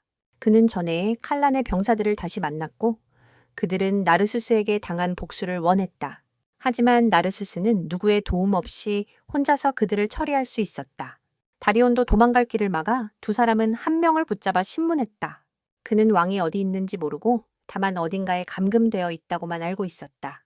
그리고 왕비는 성국의 왕에게 눈독을 들여 청혼을 받았다. 두 사람은 그를 쓰러뜨린 후 해결책을 찾기로 결정했다. 왕이 성국 왕의 결혼에 장애물이 될 수 있으니 조만간 처형될 운명이었다. 두 사람은 정보를 찾기 위해 헤어지려 했지만 다리온이 뜻밖의 헤르메스와 마주쳤다. 두 사람은 싸움에 돌입했고 헤르메스가 다리온의 이름을 알게 되자 그가 바리스의 조카임을 깨달았다. 그는 자신이 다리온의 삼촌을 죽인 자임을 알리며 복수할 수 있는지 시험해보려 했다. 다리온은 그의 가면을 부셔버렸지만 여전히 그의 정체를 알지 못했다. 나르수스도 합류해 자신이 미래의 왕실 화가가 될 것이라 소개했다. 하지만 헤르메스는 두 사람을 사냥개와 광대쯤으로만 여겼다. 군인들이 몰려와 두 사람이 도망칠 방법을 찾아야 했다. 나르수스와 다리온은 그 후 수도를 떠났다. 그리고 헤르메스가 그렇게 뛰어난 기술을 가지고 있다는 것을 몰랐고 그 가면을 쓴 자가 눈에 화상을 가리기 위한 것인지 아니면 아무도 그를 알아보지 못하게 하려는 것인지 궁금해했다. 아르슬란과 함께 돌아왔을 때 나르수스는 지금 반란을 일으키려면 그가 국민들에게 체제를 없앨 능력이 있음을 보여줘야 한다고 생각했다. 하지만 아르슬란의 지금 할 일은 전략을 세우는 것이 아니다. 그들은 그가 무엇을 목표로 하는지 명확히 해야 하고 그들은 그가 그것을 실현할 수 있도록 도와줄 의무가 있다. 다음 날 아르슬란은 성국의 군대에게 뒤에서 추격당했다. 아슬란 일행은 이후 다리온과 군대의 도움을 며칠간 받았다. 다리온은 한 영주의 성에 도움을 청하러 왔다. 그리고 그들은 이 영주에게 받아들여졌다. 들어가면서 아슬란은 이곳에 많은 노예가 있음을 알게 되었다. 영주도 직접 나와 아슬란을 환영했다. 그는 이전에 도움을 받은 것을 매우 기뻐했다. 그는 수도가 함락되었다는 소식을 듣고 매우 걱정했다고 말했다. 하지만 이제 네가 여기 와서 그도 만족하고 있다. 그는 당신에게 성대한 식사를 대접했지만 지프와 다른 이들은 이 영주의 의도가 아슬란에게 아부하려는 것임을 이미 알아챘습니다. 그는 심지어 자신의 딸을 당신과 결혼시키고 싶어 했습니다. 그는 이후 아슬란에게 어떤 계획이 있는지 물었고 당신은 노예 제도를 폐지해 더 많은 사람을 모집할 생각이라고 답했습니다. 그는 겉으로는 웃었지만 밤이 되자 아슬란을 한 방으로 따로 데려가고 파란을 제외한 다른 이들은 다른 방으로 보냈습니다. 다리온이 아슬란과 함께 있으려 하자 나수스가 그에게 양보하라는 신호를 보냈습니다. 얼마 지나지 않아 그 영주는 아슬란을 찾아와 몇 가지 이야기를 나누었습니다. 나수스는 그들이 일부러 영주에게서 아슬란과 떨어뜨려 놓였다는 것을 알고 있었습니다. 하지만 지금은 그들의 뜻에 따르기로 했습니다. 지금 그를 적으로 만들면 꽤 복잡해질 거야. 그 후에 갑자기 침입자가 있다는 걸 발견하면 그게 아르슬란일 수도 있어. 너는 여기로 넘어와서 그 늙은 영주에 대한 이야기를 전하려고 했구나. 그는 아르슬란이 자신의 딸을 여왕으로 만들기를 원하고 그래야 너를 도와줄 거야. 그렇지 않으면 너는 노예 정책을 유지해야 해. 아르슬란은 그와 내일 약속을 했어. 그래서 나수스는 아르슬란에게 언제든지 떠날 준비를 하라고 요청했어. 나머지는 내가 처리할게. 그는 이후에 지프에게 아슬란을 데려다 주라고 부탁했고 파란에게도 전해달라고 부탁했다. 지프는 그 후 파란을 만나러 갔다가 거의 문 밖으로 쫓겨날 뻔했다. 두 사람은 이후 영주의 군사들이 무언가 움직임을 보이고 있다는 것을 발견했다. 이람은 이때 돌아와서 천장 위에서 마취향을 찾았다고 나수스에게 알렸다. 지프도 군사들에 대한 소식을 전했고 그들은 준비를 시작했다. 아슬란은 이후 영주가 찾아왔고 그는 나수스와 다리온 같은 잠재적 위험 인물을 제거할 허락을 아슬란에게 구했다. 그는 나수스가 그의 사고방식 때문에 위험하다고 생각했다. 하지만 아슬란은 무장하지 않고 하룻밤 묵게 해준 나수스를 더 믿기로 했다. 그 후 네가 다리온 일행에게 떠나라고 했고 그가 그들을 해치지 않을 만큼 현명하다고 믿었지. 하지만 출발할 때 그는 아슬란에게 말을 인도할 두 병사를 보냈어. 그러나 파렌이 그 두 명이 창을 숨기고 있는 것을 발견해 영주에게 따졌지. 그는 결국 배신하며 일행을 공격하게 했어. 하지만 모두가 자기 방어 능력이 있었고 그의 병사들의 활시위는 일람이 미리 끊어놓았어. 그는 여전히 병사들에게 칼을 들고 공격하라 명령했고 다리오는 그를 위협해야 했어. 영주는 계속 아슬란을 공격하려 달려들었고 다리오는 그를 죽일 수밖에 없었지. 병사들은 더 이상 싸울 이유가 없었고 떠날 때 아슬란은 이곳에 있던 모든 노예들을 해방시켰어.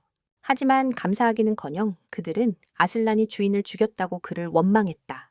다리오는 그를 데리고 떠나야 했고 나수스는 어느 정도 이 상황을 예측했다.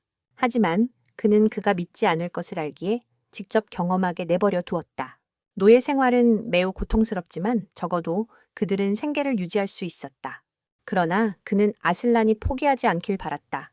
그가 그린 길은 옳았고 그들은 그가 목표를 이루도록 도울 것이다.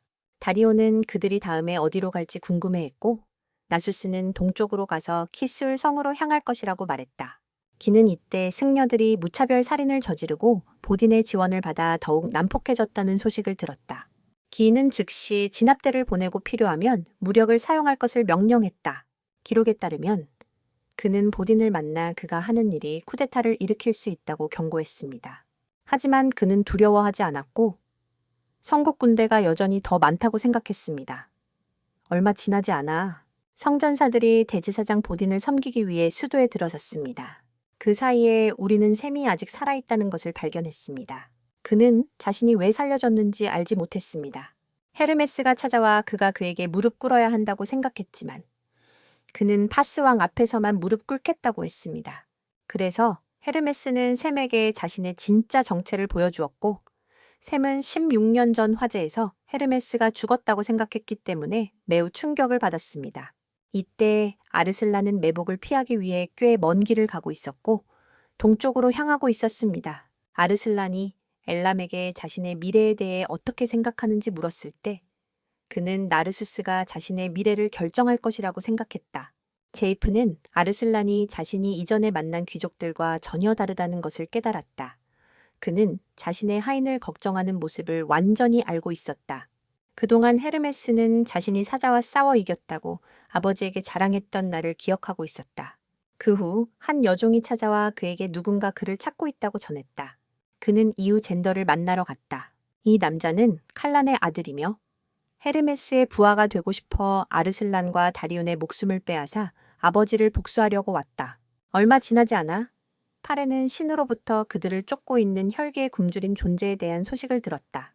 그들은 급히 떠나야 했지만 얼마 지나지 않아 팀 전체가 적이 매우 가까이 따라오는 소식을 듣고 다리온은 남아 싸우기로 했다. 팀은 이후 아슬란을 안전하게 데리고 떠날 수밖에 없었다. 하지만 조금 가다가 파렌과 나수스가 팀에서 떨어지고 말았다. 파렌은 다리온을 돕기 위해 돌아왔는데 혼자서 군대를 상대하는 건 꽤 힘든 일이었다. 두 사람은 군인들을 두려워하게 만들어 후퇴하게 했지만 바로 그때 젠더가 나타났다. 다리온은 그가 칼란의 아들이라는 사실에 매우 놀랐다. 그는 대검을 들고 달려와 한 번 휘둘러 파렌을 말에서 떨어뜨렸다. 그는 다리온을 공격하려 했지만 다리온이 피해서 검이 나무 뿌리에 꽂히고 말았다. 하지만 젠더는 나무 뿌리까지 뽑아낼 만큼 강력해서 다리온도 그 힘에 놀랐다. 페렌이 돌아와서 젠더의 말을 쏘아 떨어뜨렸다. 그는 젠더가 방심한 틈을 타 공격했고 그를 죽일 기회를 가졌다. 하지만 그가 칼란의 아들이기 때문에 그는 그를 쓰러뜨리고 페렌과 함께 떠나기로 했다. 페렌이 그를 살려준 이유를 묻자 그는 그 순간에 넘어져 있는 적을 죽이지 않겠다고 생각했다. 아르슬란의 편도 한 무리의 병사와 마주쳤고 일람은 아르슬란에게 적이 모두 보병이니 빨리 떠나라고 말했다. 하지만 일람의 말이 갑자기 쏘아 떨어졌고 일람은 아르슬란에게 계속 가라고 했다. 하지만 그는 일람을 구하기 위해 돌아가기로 선택했고 자이브는 그의 성격에 감화되어 2개의 금주머니를 던져 병사들을 유인하고 둘 다 끌고 떠났다. 3명 모두 궁지에 몰렸고 적군은 뒤에서 쫓아왔다. 적들이 쫓아왔을 때 3명이 강에 뛰어들어 도망간 줄 알고 병사들을 시켜 샘 근처를 수색했다. 하지만 아슬란 일행이 나무 아래에 숨어 있었기에 한 칼날이 지휘관의 머리에 날아갔다. 이람은 아슬란이 목숨을 구해준 것에 대해 사과했다. 하지만 아슬란은 자신이 이람을 친구로 생각하기 때문에 구하는 것이 당연하다고 여겼다. 그럼에도 이람은 아슬란에게 목숨을 구해준 것에 감사했다. 한편 아슬란은 자이브에게 고마움을 표하며 돈을 갚겠다고 약속했다. 하지만 자이브는 이제 왜 나르소스가 그에게 관심을 가지는지 이해하게 되었다. 그는 평범한 왕족과는 완전히 달랐다. 그래서 자이브는 아슬란이 앞으로 어떤 왕국을 세울지 보고 싶어 한다. 현재 아슬란 일행은 성국 군대의 추격으로 흩어졌지만 모두가 같은 목표를 향해 나아가고 있다. 계속된 매복 공격에 다리온은 아슬란이 걱정되기 시작했고 빨리 길을 떠나 그를 만나고 싶어 한다. 한편 나르소스는 지금 이 근처에 사는 족족인 조트족 영토에 도착했다. 조트족은 모두 용맹한 전사들로 지금 헤맥과 마주한 상태다. 족장은 그에게 재산과 무기를 버리고 떠나라고 요구했다. 하지만 그는 그런 야만인 같은 자의 말에 따를 의무가 없었다. 그가 말을 마치자마자 칼을 뽑아 부족장을 베어 죽였다. 이 행동은 조 부족에 대한 전쟁 선포였고 그들은 즉시 공격을 시작했다. 하지만 얼마 지나지 않아 이곳의 조 부족 사람들은 모두 처치되었다. 단지 부족장의 딸인 알프리드만이 살아남았다. 그녀는 헤메트에게 맹렬히 공격했지만 그는 거의 그녀를 가지고 노는 듯했다. 그는 그녀가 매우 잘 움직일 수 있다는 것을 인정했지만 그녀의 사람들은 그렇지 않았다.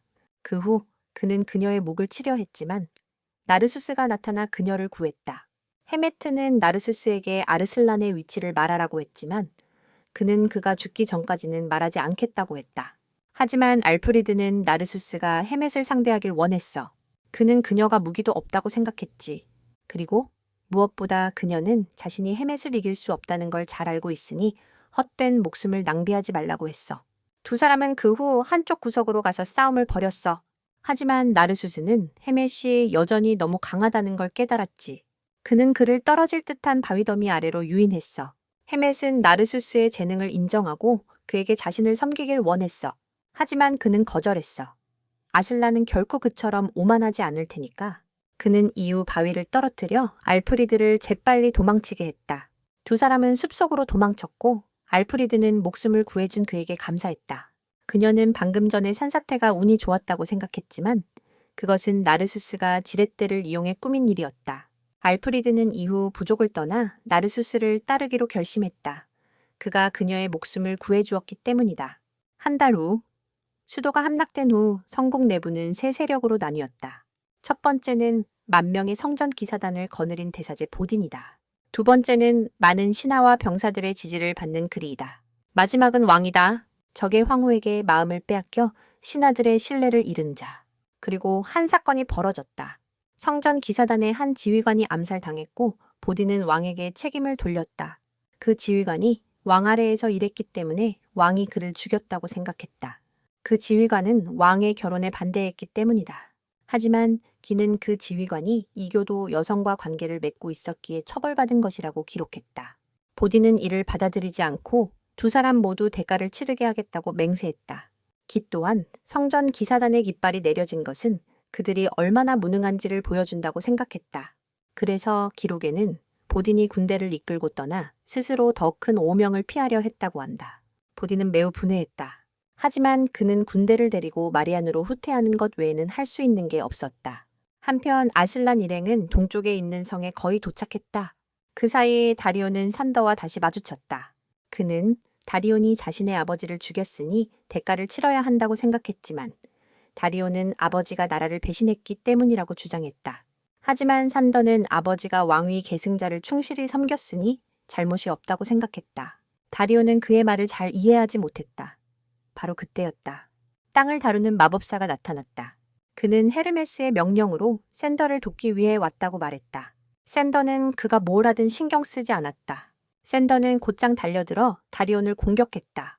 그는 마법사를 주시하느라 샌더에게 말에서 떨어졌다.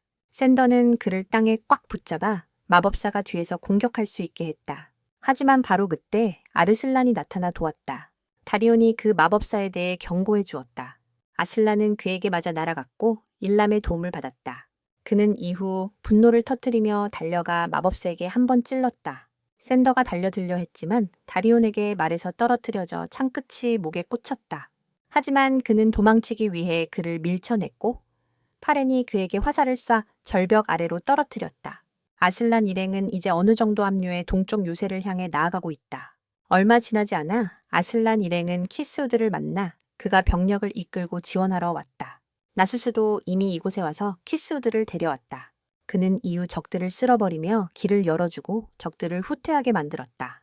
그들은 나서스가 자신들보다 먼저 이곳에 도착했다는 것을 몰랐고 지금은 그 뒤에 있는 여자에 대해 궁금해하고 있다. 알프레드는 스스로를 소개하며 나서스의 미래 아내라고 주장했는데 두 사람은 나이 차이가 10살이나 났다.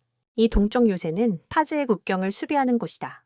수도 방어에 참여하지 않았기 때문에 이곳은 파즈에서 가장 강력한 병력이 남아있는 곳이다. 요새에 들어서자 군인들은 아슬란을 열렬히 환영했다. 다리오는 분리된 동안 무슨 일이 있었는지 모르지만 지브스는 나서스가 유혹을 이기지 못했을 거라고 생각했다. 하지만 나서스는 자신이 알프레드를 구했을 뿐이고 그녀가 그때부터 계속 자신을 따라다녔다고 말했다. 그는 다리온에게 하이머트가 나타났고 이곳으로 오는 길에 당한 모든 공격이 그의 소행임을 알렸다. 아슬란은 이후 파즈만을 다시 만났고 이 요새에 있는 8만 군사와 함께 반격하여 수도를 되찾기로 결심했다. 그날 밤 하이머트는 아슬란이 잠깐 사이에 도망친 것에 꽤 화가 났다. 한편 지브스는 그동안 연기하느라 짜증이 났는데 파렌 곁에 가장 많이 붙어있던 사람이 다리온이었기 때문이다. 아슬란은 자신 때문에 지브스가 화가 났다면 미안하다고 사과했다. 하지만 지브스는 자신이 전혀 의기소침하지 않다고 말했다. 아름다움을 정복하는 길이 험난할수록 그 결과는 더욱 값지기 때문이다. 한편 알프리드와 엘람은 이미 싸움을 시작했다. 두 사람 모두 나수스를 좋아했으며 자신들 외에 다른 사람이 나수스를 따라다니는 것을 싫어했다. 알프리드는 나서스가 나라를 재건하려는 것이 더 많은 귀족들을 불러일으킬 뿐이라고 파렌에게 간청했다. 하지만 파렌은 알프리드가 나서스가 결국 자신이 좋아하는 이상형이 될 것을 스스로 인식했기에 그토록 나서스를 따르는 것이라고 생각했다. 현재 나서스가 나라 일에 더 집중하고 있으니 알프리드는 우선 자신이 유용하다는 것을 보여야 했다. 한편 아슬란은 이때 키스우드에게 자신의 방침을 알렸다. 그것은 지금까지 있던 노예 제도를 폐지하겠다는 것이었다. 그는 이로 인해 많은 귀족들이 반대할 것을 알고 있었다. 하지만 그는 나라를 더 나아지게 해야 하며 그렇지 않으면 이 전쟁은 무의미할 것이라고 말했다. 키스우드는 아슬란의 결정을 존중하며 그가 성공하기를 바랐다. 그런데 다음 날 아침, 바마는 너무 많은 의문점이 있어 병력을 소집할 수 없다고 알렸다. 나수스가 알기로 그는 한 번도 전장에 나가본 적 없고 그저 남은 노년을 즐기고 싶어 했다. 회의 후 키스우드는 저 평야에서 전투가 벌어지기 전에 바만이 한 통의 편지를 받고 그 후 그들이 본 것처럼 변했다고 말했다. 다리온도 바리스가 했던 말을 떠올리며 왜 그가 무슨 일이 있어도 아슬란을 보호하라고 했는지 이해하지 못했다. 바만이 아슬란을 따르지 못한 이유는 그가 아슬란에 관한 충격적인 비밀을 알게 되었기 때문이다. 그가 이 진실을 몰랐다면 아마도 안심하고 그를 섬길 수 있었을 것이다. 그날 저녁 아슬란은 성벽 위에 홀로 서서 여러 가지를 생각하고 있었는데 갑자기 헤르메스를 마주쳤다. 그는 자신의 모든 노력이 결국 아슬란이 경호원 없이 여기서 혼자 서 있는 모습을 보게 할 줄은 몰랐다.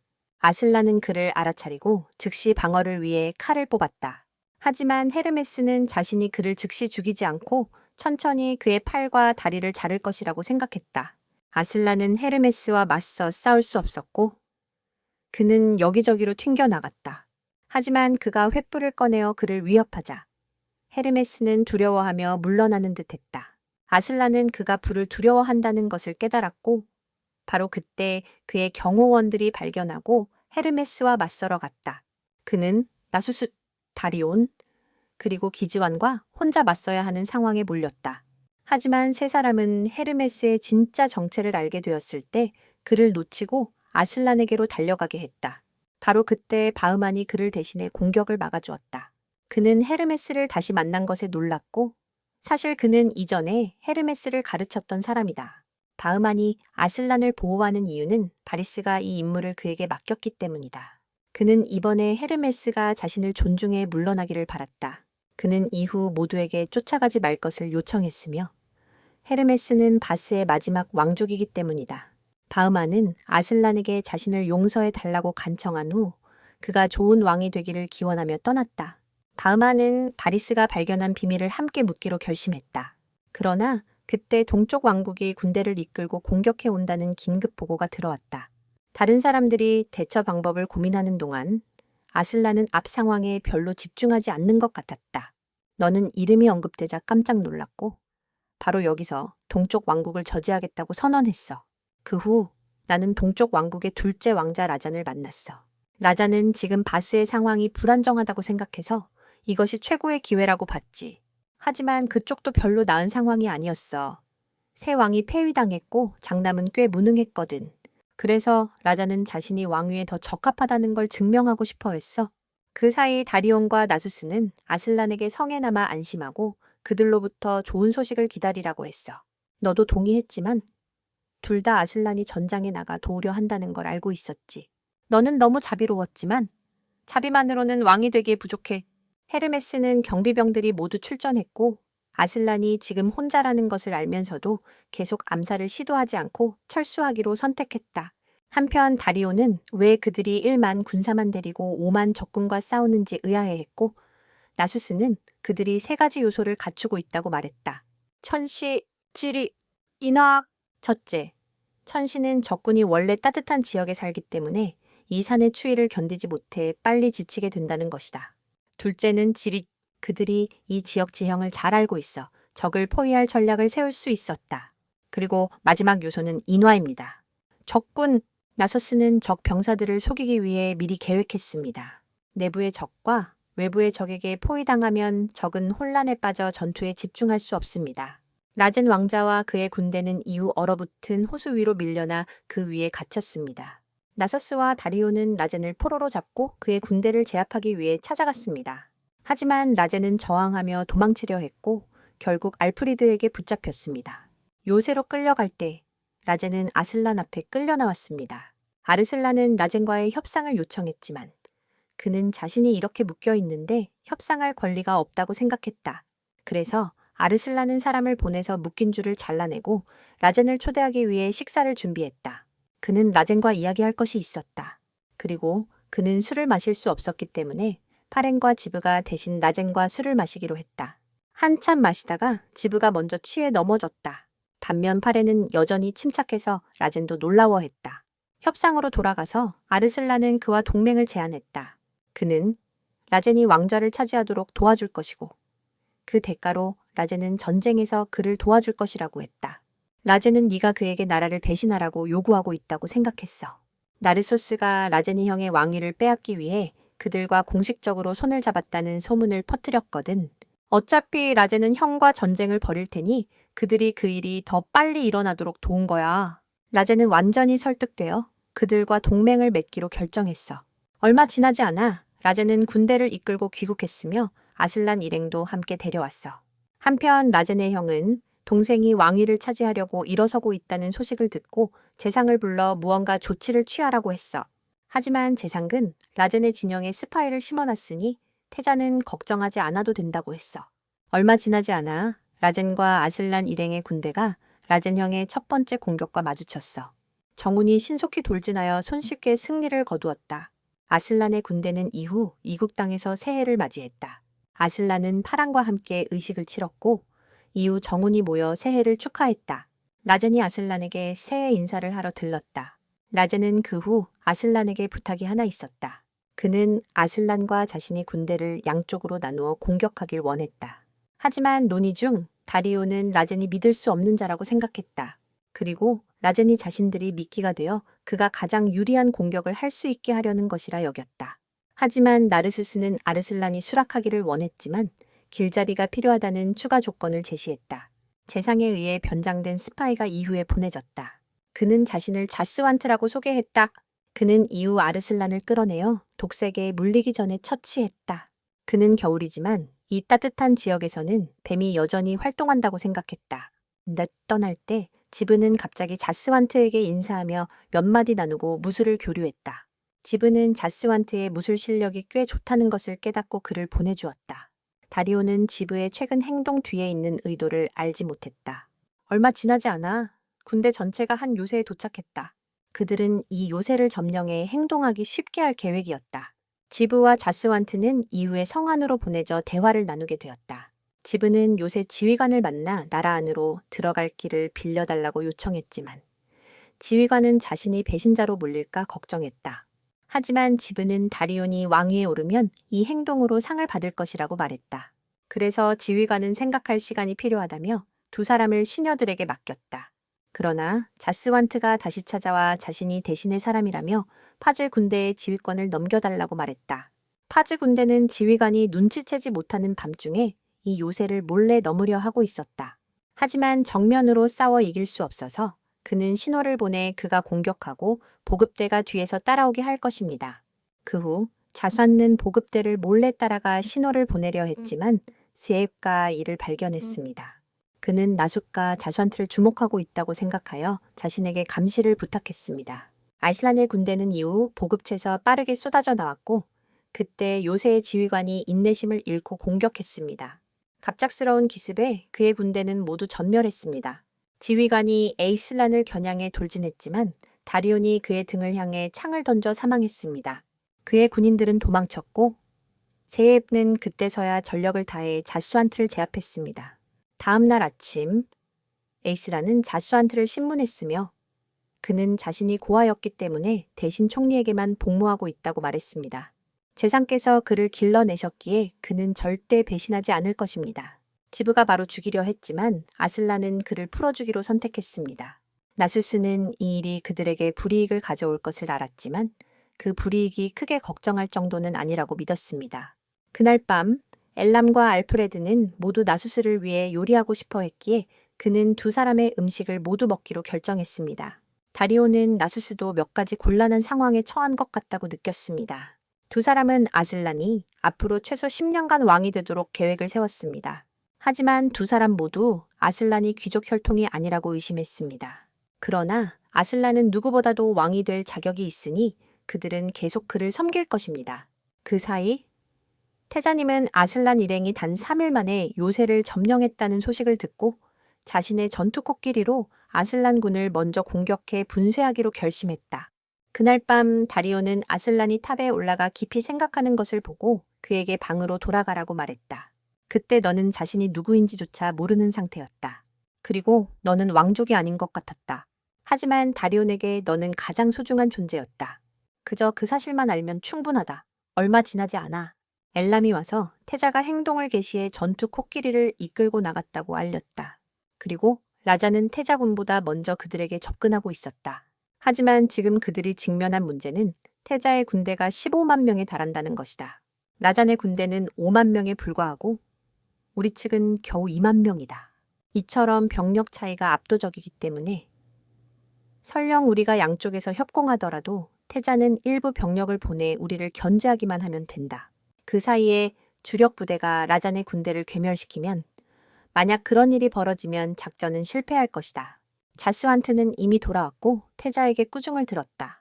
하지만 제상께서 자스완트를 변호해 주셔서 태자는 체면을 생각해 이번에는 자스완트를 용서했다.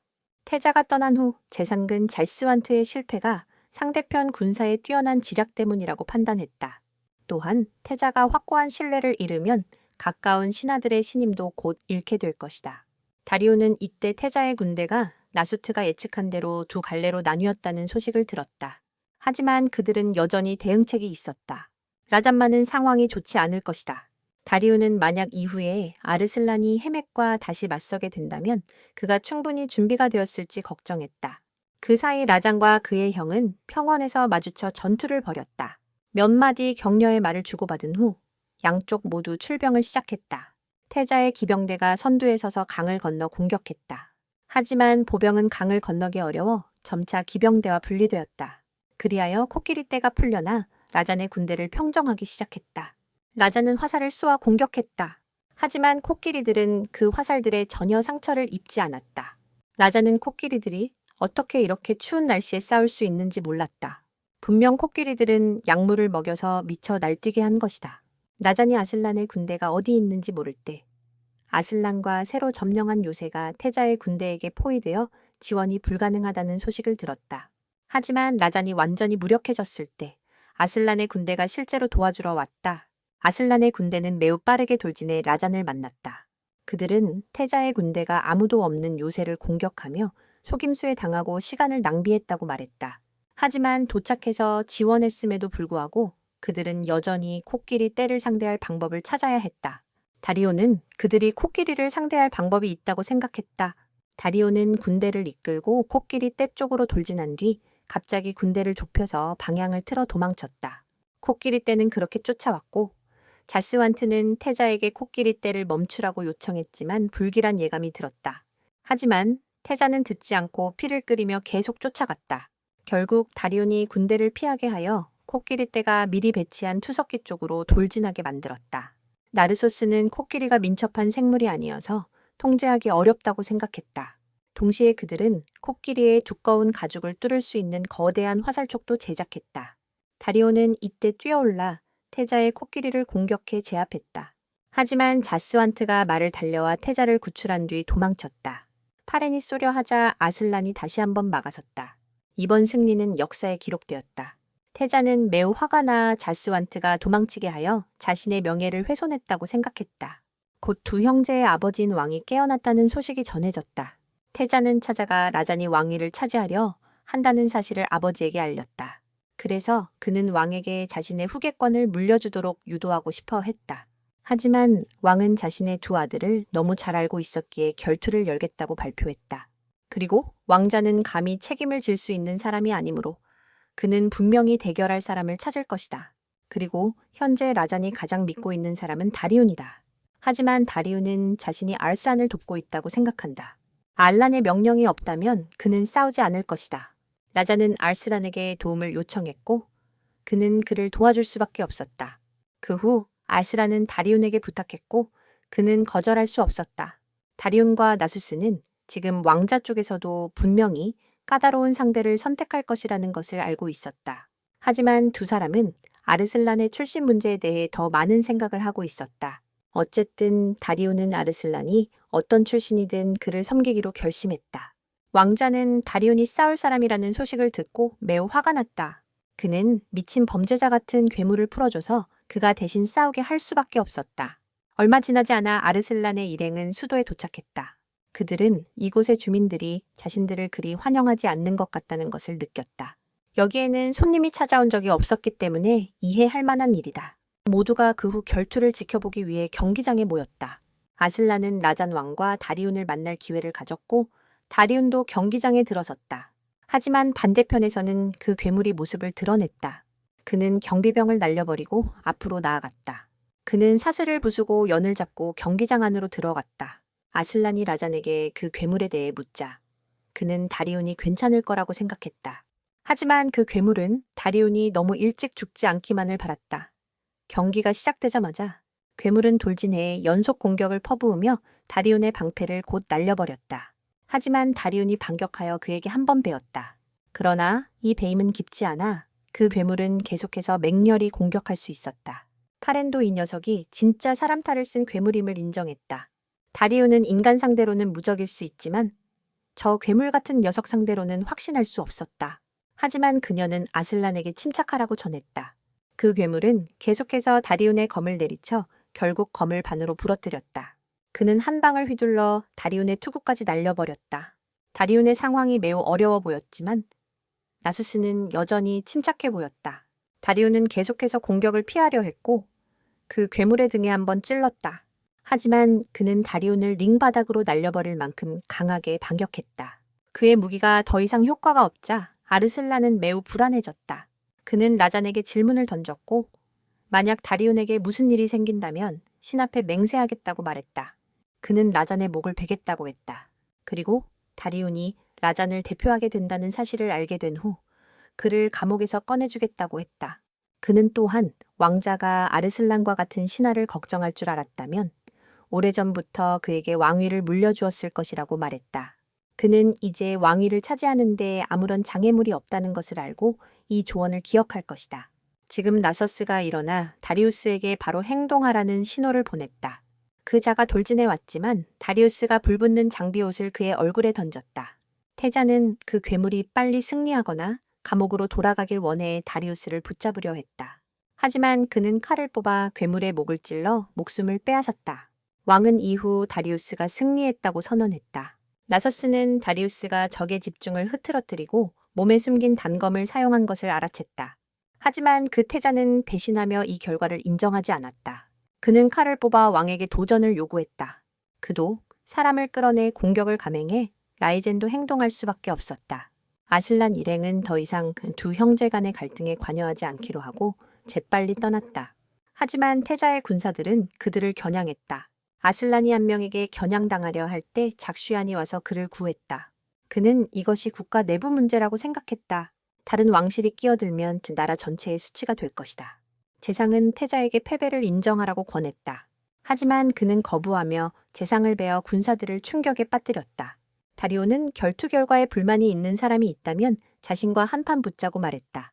모든 병사들이 다리온에게 설득당했다. 반면 라자는 태자가 나라의 법을 어겼으니 그를 따르는 자는 모두 반역자로 간주될 것이라고 했다. 아무도 감히 말하지 못하자 라자는 태자를 체포했다. 이제 그는 단지 살인자일 뿐이었다.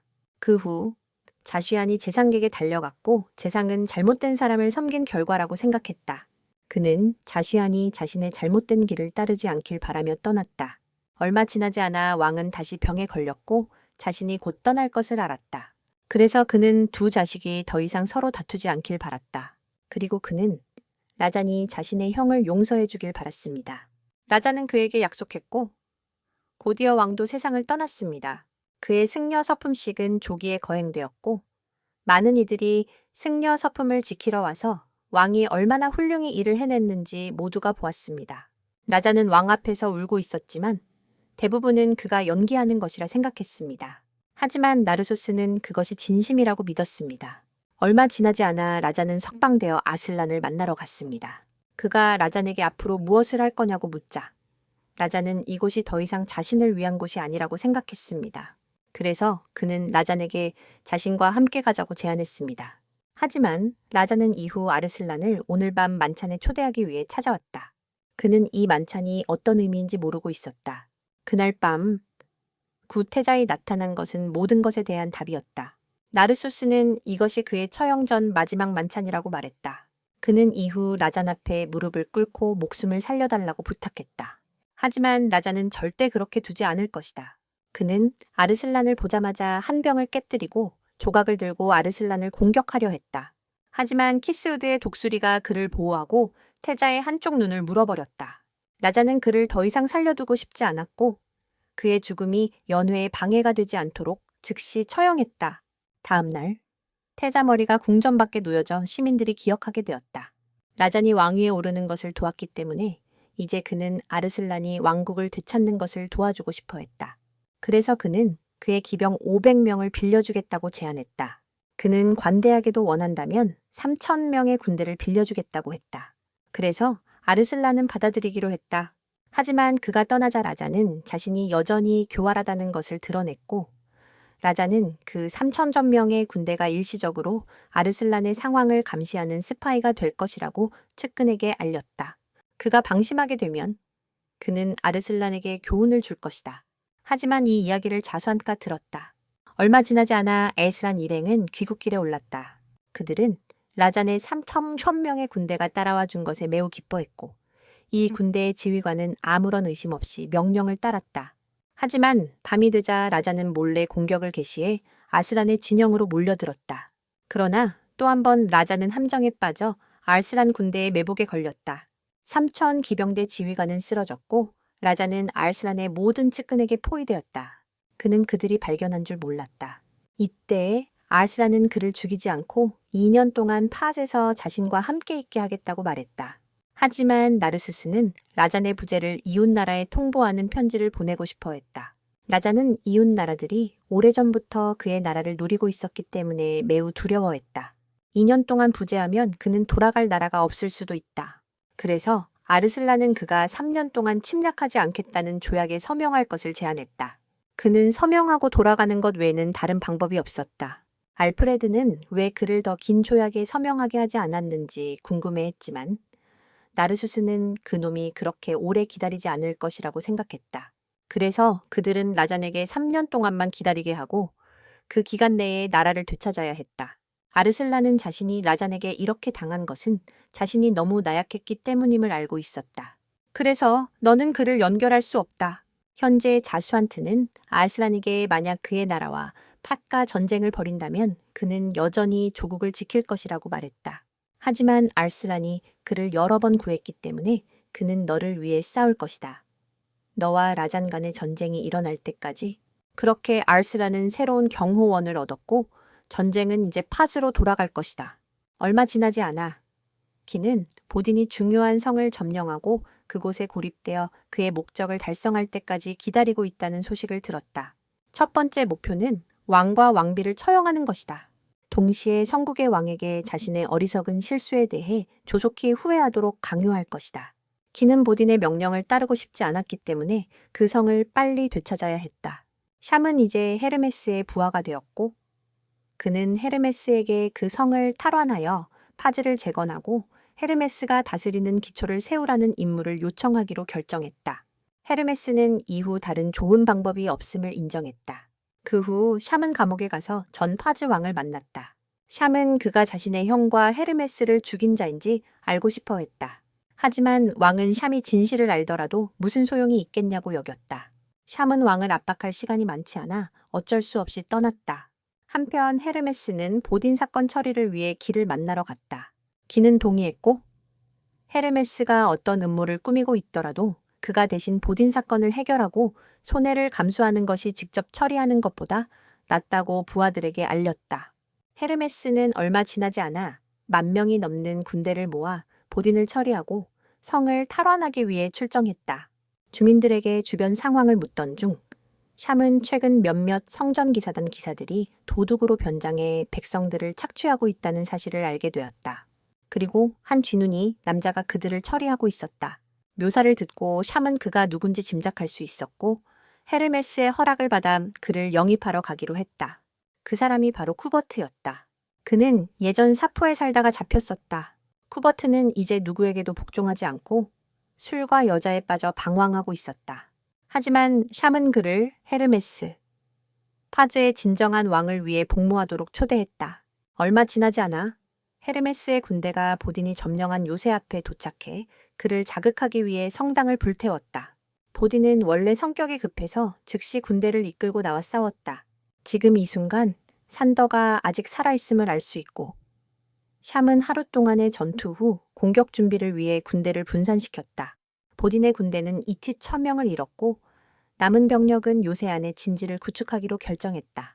하지만 쿠버트는 이때 헤르메스를 만나 헤르메스에게 왕위를 되찾은 후의 계획을 물었다. 헤르메스도 평화를 가져오고 잃어버린 왕위를 되찾고 싶어 했다. 그러나 쿠버트는 앞으로 더 이상 참여하지 않기로 결심했다. 그는 지금까지처럼 자유롭게 살고 싶었기 때문이다. 헤르메스도 강요하지 않고 오늘 전투에 대한 상금을 주며 쿠버트를 떠나게 했다. 쿠베르트는 샴에게 그가 참여를 거부한 이유는 아르슬란과 헤르메스 사이에 내전이 일어날 것이라는 것을 알았기 때문이라고 말했다. 그는 나르세스처럼 정권을 싫어하는 사람이 아르슬란을 따를 줄은 예상하지 못했다. 그로부터 얼마 지나지 않아 나르세스는 2개의 선언문을 작성했다. 첫 번째 선언문은 성국을 수도에서 쫓아내겠다는 것이고 두 번째 선언문은 노예 제도를 폐지하겠다는 내용이다. 이로 인해 아르슬란은 이제 해방자로서의 명성을 얻게 된다. 그가 자신의 약점을 극복한다면 그는 역사에 남는 인물이 될 것이다. 얼마 지나지 않아 승인된 선언문 덕분에 여러 영주들이 아르슬란을 지원하기 위해 모여들었다. 나르세스는 아르슬란을 따르기로 선택한 사람들이 이렇게 많을 줄은 예상하지 못했다. 그중 주목할 만한 인물은 영주 루시앙이다. 어떤 두 자루 권총을 든 흑인이 아니다. 그날 밤 나르세스는 너무 많은 영주들이 모이면 문제가 생길 수 있다는 걸 느꼈다. 그리고 첫 번째 문제가 발생했다. 자스완이 한 영주와 다툼이 생긴 것이다. 두 사람이 싸우려 하자 키스우드가 나서서 말렸다. 아슬란은 즉시 나르세스를 찾아가 문제를 해결해야 했고 자스완의 문제는 아슬란이 사회적 지위가 없는 자들을 너무 많이 곁에 두고 있기 때문이라고 생각했다. 첫 번째 방법은 아슬란이 나르세스의 칭호를 박탈하는 것이다. 그가 사제직을 맡고 있는데 이 직책은 나이 많고 경험 많은 이들을 위한 자리이기 때문이다. 그래서 그는 자신이 직위를 유지하기만 하면 된다고 생각했다. 그들은 루시안 영주가 이해심 있는 사람이며 이 계획을 도와줄 것이라고 믿었다. 그 후 루시안 영주는 아슬란을 만나러 불려갔고 그들은 현재 헤르메스도 나라를 되찾기 위해 세력을 모으고 있다고 알렸다. 하지만 그들이 헤르메스가 왕위에 오르는 것을 막으려는 이유는 그가 성국과 손을 잡아 나라를 지금과 같은 상태로 만들었기 때문이다. 루시안은 이야기를 듣고 헤르메스의 왕위 등극에 반대하기로 결심해 아슬란을 도울 것이다.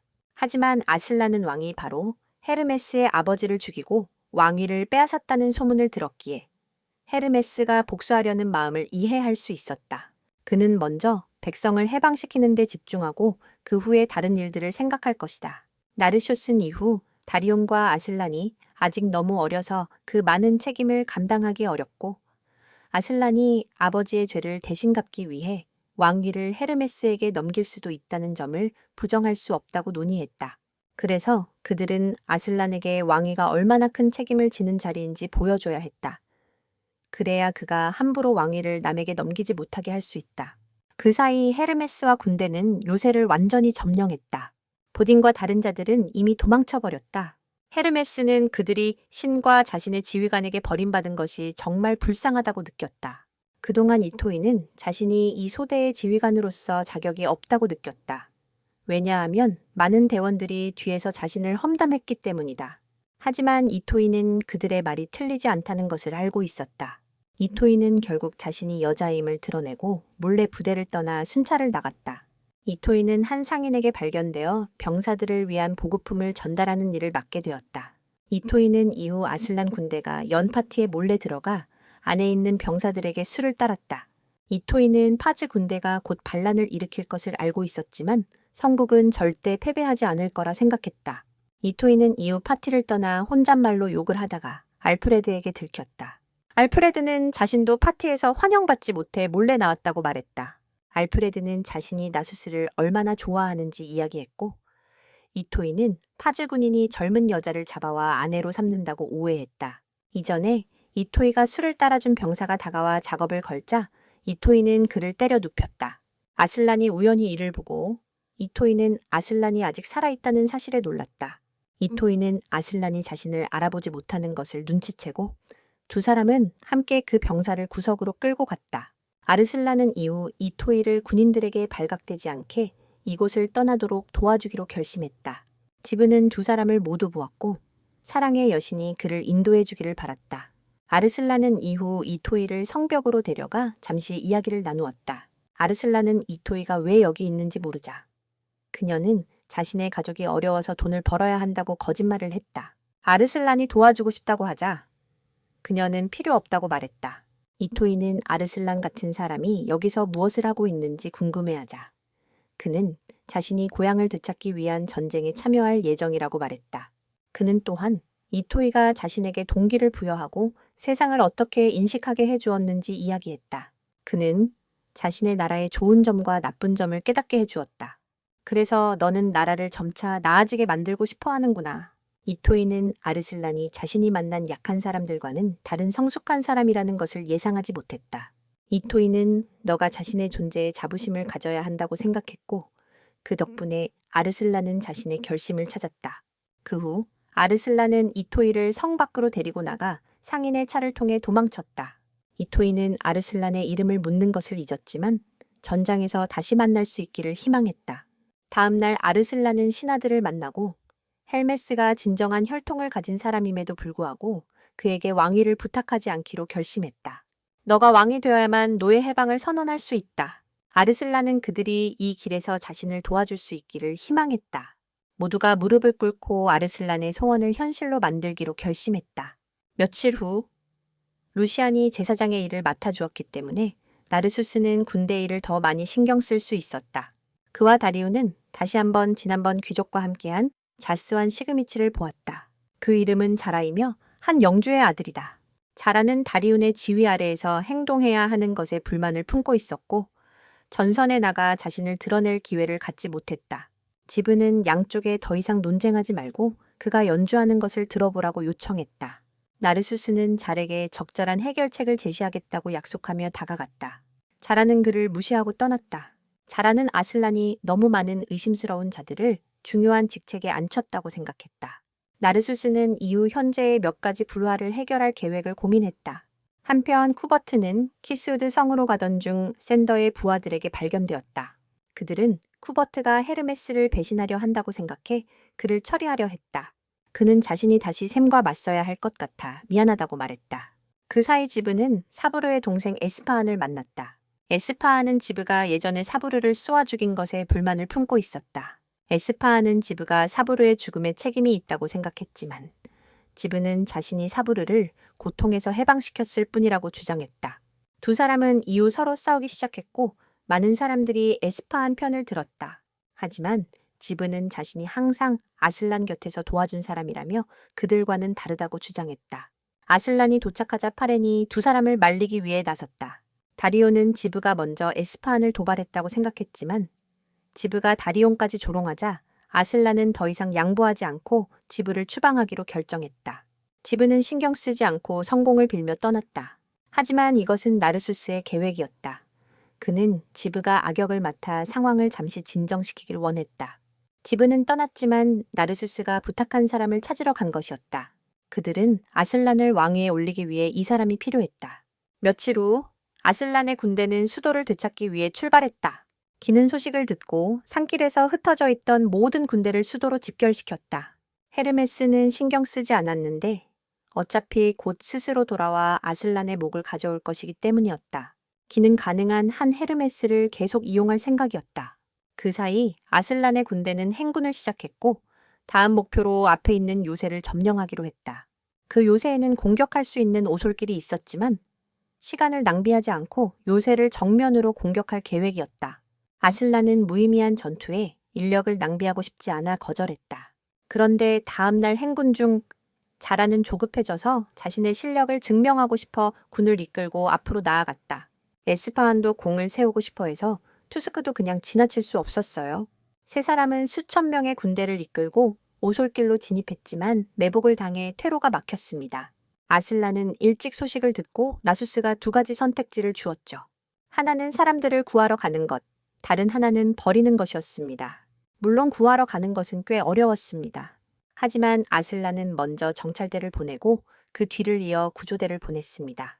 그러나 일람과 알프리드는 정찰을 마치고 돌아왔지만 너무 어둡고 달도 없어 아무것도 할 수 없었습니다. 그때 갑자기 지브의 검은고 소리가 울려 퍼지며 아슬란을 인도했습니다. 그 덕분에 자라 에스파안과 터스크가 포위되어 거의 희생될 뻔했을 때 아슬란이 군대를 이끌고 구하러 왔다. 세 사람은 이후 아슬란에게 왜 그들을 버리지 않았는지 물었고 그는 이 전투가 매우 치열할 것이며 가능한 모든 자원이 필요하다고 생각했다고 말했다. 한편 파라는 지금 즈브를 만나 작별 인사를 하고 아슬란의 전언을 전했다. 하지만 그는 한 곡의 음악을 연주하며 자신이 떠난 후에도 그녀가 그 음악을 기억해 주길 바랐다. 같은 시각 하멧은 아슬란이 수도를 탈환하러 가고 있다는 소식을 듣고 그를 미리 막기로 결심했다. 기는 아슬란이 6만 군대를 이끌고 온다는 소식을 듣고 그 숫자가 부풀려진 것이라 의심해 직접 10만 군대를 출동시켰다. 비록 큰 숫자였지만 기는 방심하지 않고 6만이 사실은 3만일 수도 있다고 생각했다. 그래서 아슬란을 물리치기 위해 기에게서 7만 군대를 더 빌리려 했다. 기는 빌려주는데 동의했고 하메드가 나중에 반드시 돌려주게 할 것이다. 하메드는 결국 떠나야 했고 저쪽 사람들이 건방지게 구는 것에 꽤 화가 났다. 그 사이 일람과 알프레드는 수도 안에서 정보를 수집하고 있었다. 두 사람은 군인들에게 발각되어 도망치는 연인처럼 행동하며 그들을 속여야 했다. 그 후 두 사람은 군인들의 술집에 들어가 산더와 셈의 군인들이 보딘의 포대를 점령한 후 건방지게 굴자 성국 군인들이 어리둥절해하는 것을 알게 되었다. 게다가 하메드가 10만 대군을 이끌고 와서 전투를 벌일 것이라는 소식도 들었기에 두 사람은 서둘러 자리를 떴다. 그날 밤 하메드는 왕을 찾아와 아슬란이 그를 구하러 온다고 알렸다. 하지만 왕은 자신이 아들이 구해줄 정도로 처참하지 않다고 생각했다. 그는 하메드가 자신의 동족의 피를 묻히기 위해 적과 손을 잡을 준비가 되어 있는 것에 대해 얼마나 집착하고 있는지 알지 못했다. 하지만 그는 하메드에게 그가 한 예언에 등장했다는 것을 알려주었고 하메드는 그 예언에 대해 전혀 알지 못했다. 그는 다음에는 아르슬란의 머리를 가지고 와서 그에게 선물할 결심을 했다. 하지만 그는 그가 떠날 때 가볍게 웃기만 했다. 다음 날 하메드는 군대를 이끌고 출발했고 아르슬란 일행은 셈이 하메드의 편에 있다는 소식을 들었다. 따라서 나수스는 곧 대처 방법을 생각할 것이다. 다음 날 아르슬란은 다리온과 함께 검술 연습을 했고 신병들이 그를 주목했다. 그는 이후 다리온과 몇몇 지휘관들에게 신병들에게 무기를 능숙하게 사용하는 방법을 가르쳐 달라고 부탁했다. 다리온이 하메드를 섬기기를 거부한다면 아르슬란에게 신뢰를 두어야 한다. 그날 밤 아르슬란은 나수스를 만나러 갔고 그는 아르슬란이 군대에 대해 걱정하고 있다는 것을 알고 있었다. 대부분의 보병이 노예 출신이기 때문에 전투 경험이 많지 않다. 하지만 싸우고 명령에 의존하는 대신 그는 그들에게 스스로 참여할 수 있는 훈련을 제공했다. 이것은 그들이 완전히 자유로운 인간이라는 느낌을 갖게 할 것이다. 그동안 알프레드는 파렌이 GEAF가 떠나면 조금 외로울 것이라고 생각했다. 하지만 그녀도 그렇게 느끼지는 않았다. 그녀의 신이 GEAF가 떠나도 괜찮다고 알려주었기 때문이다. 그가 떠나더라도 그의 마음은 항상 아르슬란과 함께 있다. 지금 우리는 아르슬란이 향하고 있는 요새를 만났다. 이곳은 한때 버려진 성체였지만 성국이 점령하여 재사용하고 있다. 이 요새의 지휘관은 박사이며 이토이를 오랫동안 구해준 사람이다. 이토이는 그들이 이번에 파즈와 헤메트의 병사들과 손을 잡아야 한다는 것에 불만을 품고 있다. 하지만 박사는 적이 더 이상 징역하지 못하도록 막아야 한다고 말하며 이토이에게 이것을 극복해야 할 도전으로 생각하라고 했다. 다음 날 양측의 군대는 다가오는 전투를 준비했다. 그날 아침 헤메트는 성국 군대의 사기를 북돋우기 위해 일어섰고 이 무리의 아이들이 너무 쉽게 이용당할 수 있다는 것을 비웃었다. 아슬란 측도 출전하여 성을 공격할 병사들을 선발했다. 하지만 전투에 나서자 많은 병사들이 셈이 적편에 있다는 사실에 낙담했다. 그리고 셈은 항상 뛰어난 수성 능력으로 유명했다. 하지만 아슬란은 끝까지 싸우기로 결심했다. 이토이는 이때 백색에 전선에 나가게 해달라고 요청했다. 그녀는 뒤에 가만히 앉아있기보다는 이단자들을 없애는 일에 힘을 보태고 싶어 했다. 알프레드도 이때 전선에 나가 도움을 주고 싶어 했다. 파라는 그녀가 조스 부족 출신임을 떠올렸다. 그들은 유목민족으로 파즈 왕가를 인정하지 않지만 지금은 아슬란을 돕고 있다. 하지만 알프레드는 아슬란이 뭔가 흥미로운 일을 해낼 거라고 느꼈다. 파란도 아슬란이 이런 책임을 지기에는 아직 너무 어리다고 생각했다. 그럼에도 불구하고 그는 자신이 충분히 해낼 수 있음을 증명했다.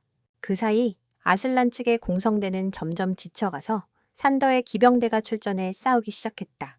다리온의 기병대도 출격 준비를 마쳤다.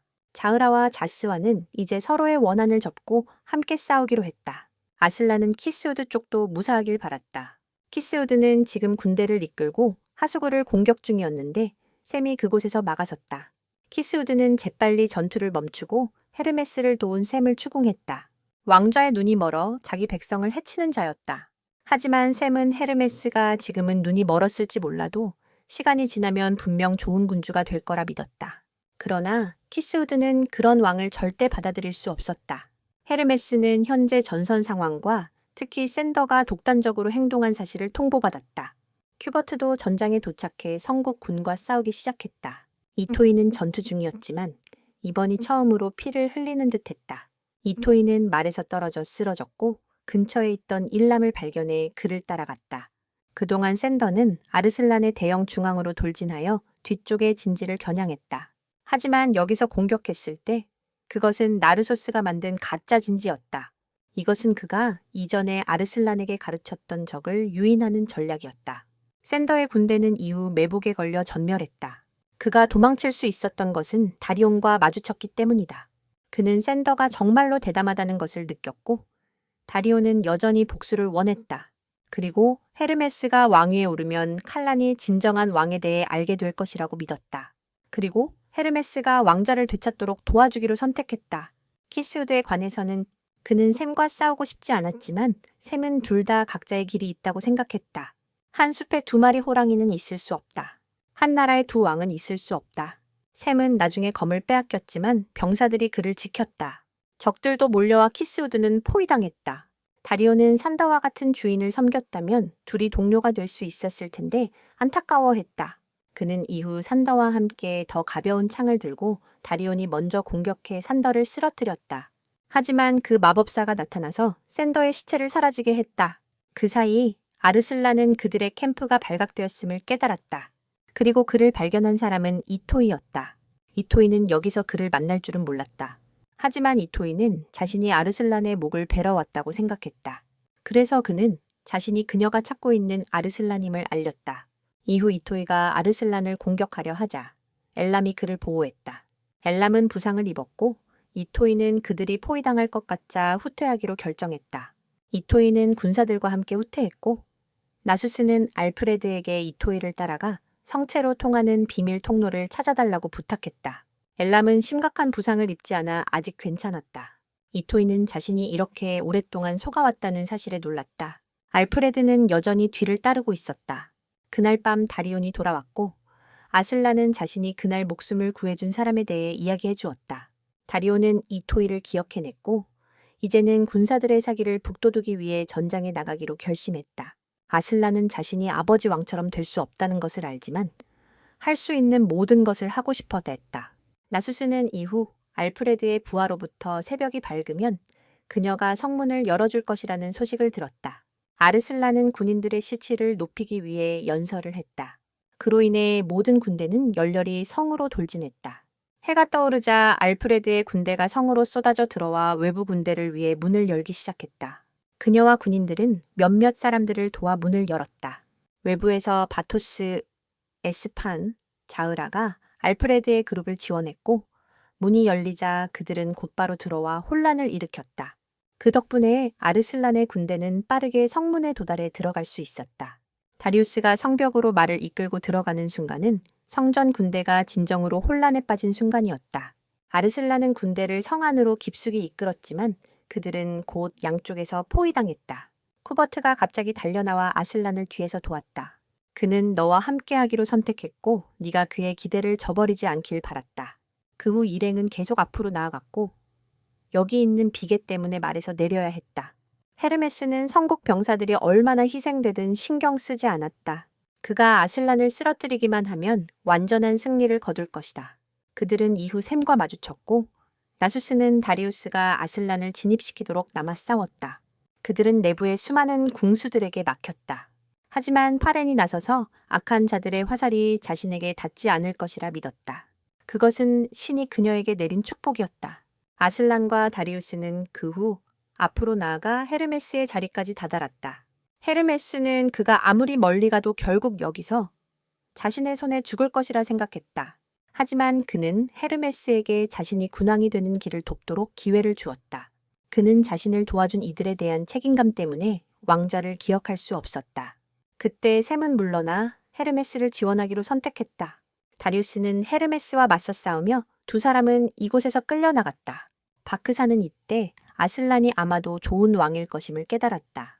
하지만 성경이 당신 같은 이방인에게 예외를 둘 수 있었다면 지금과 같은 일은 없었을 텐데 매우 안타깝습니다.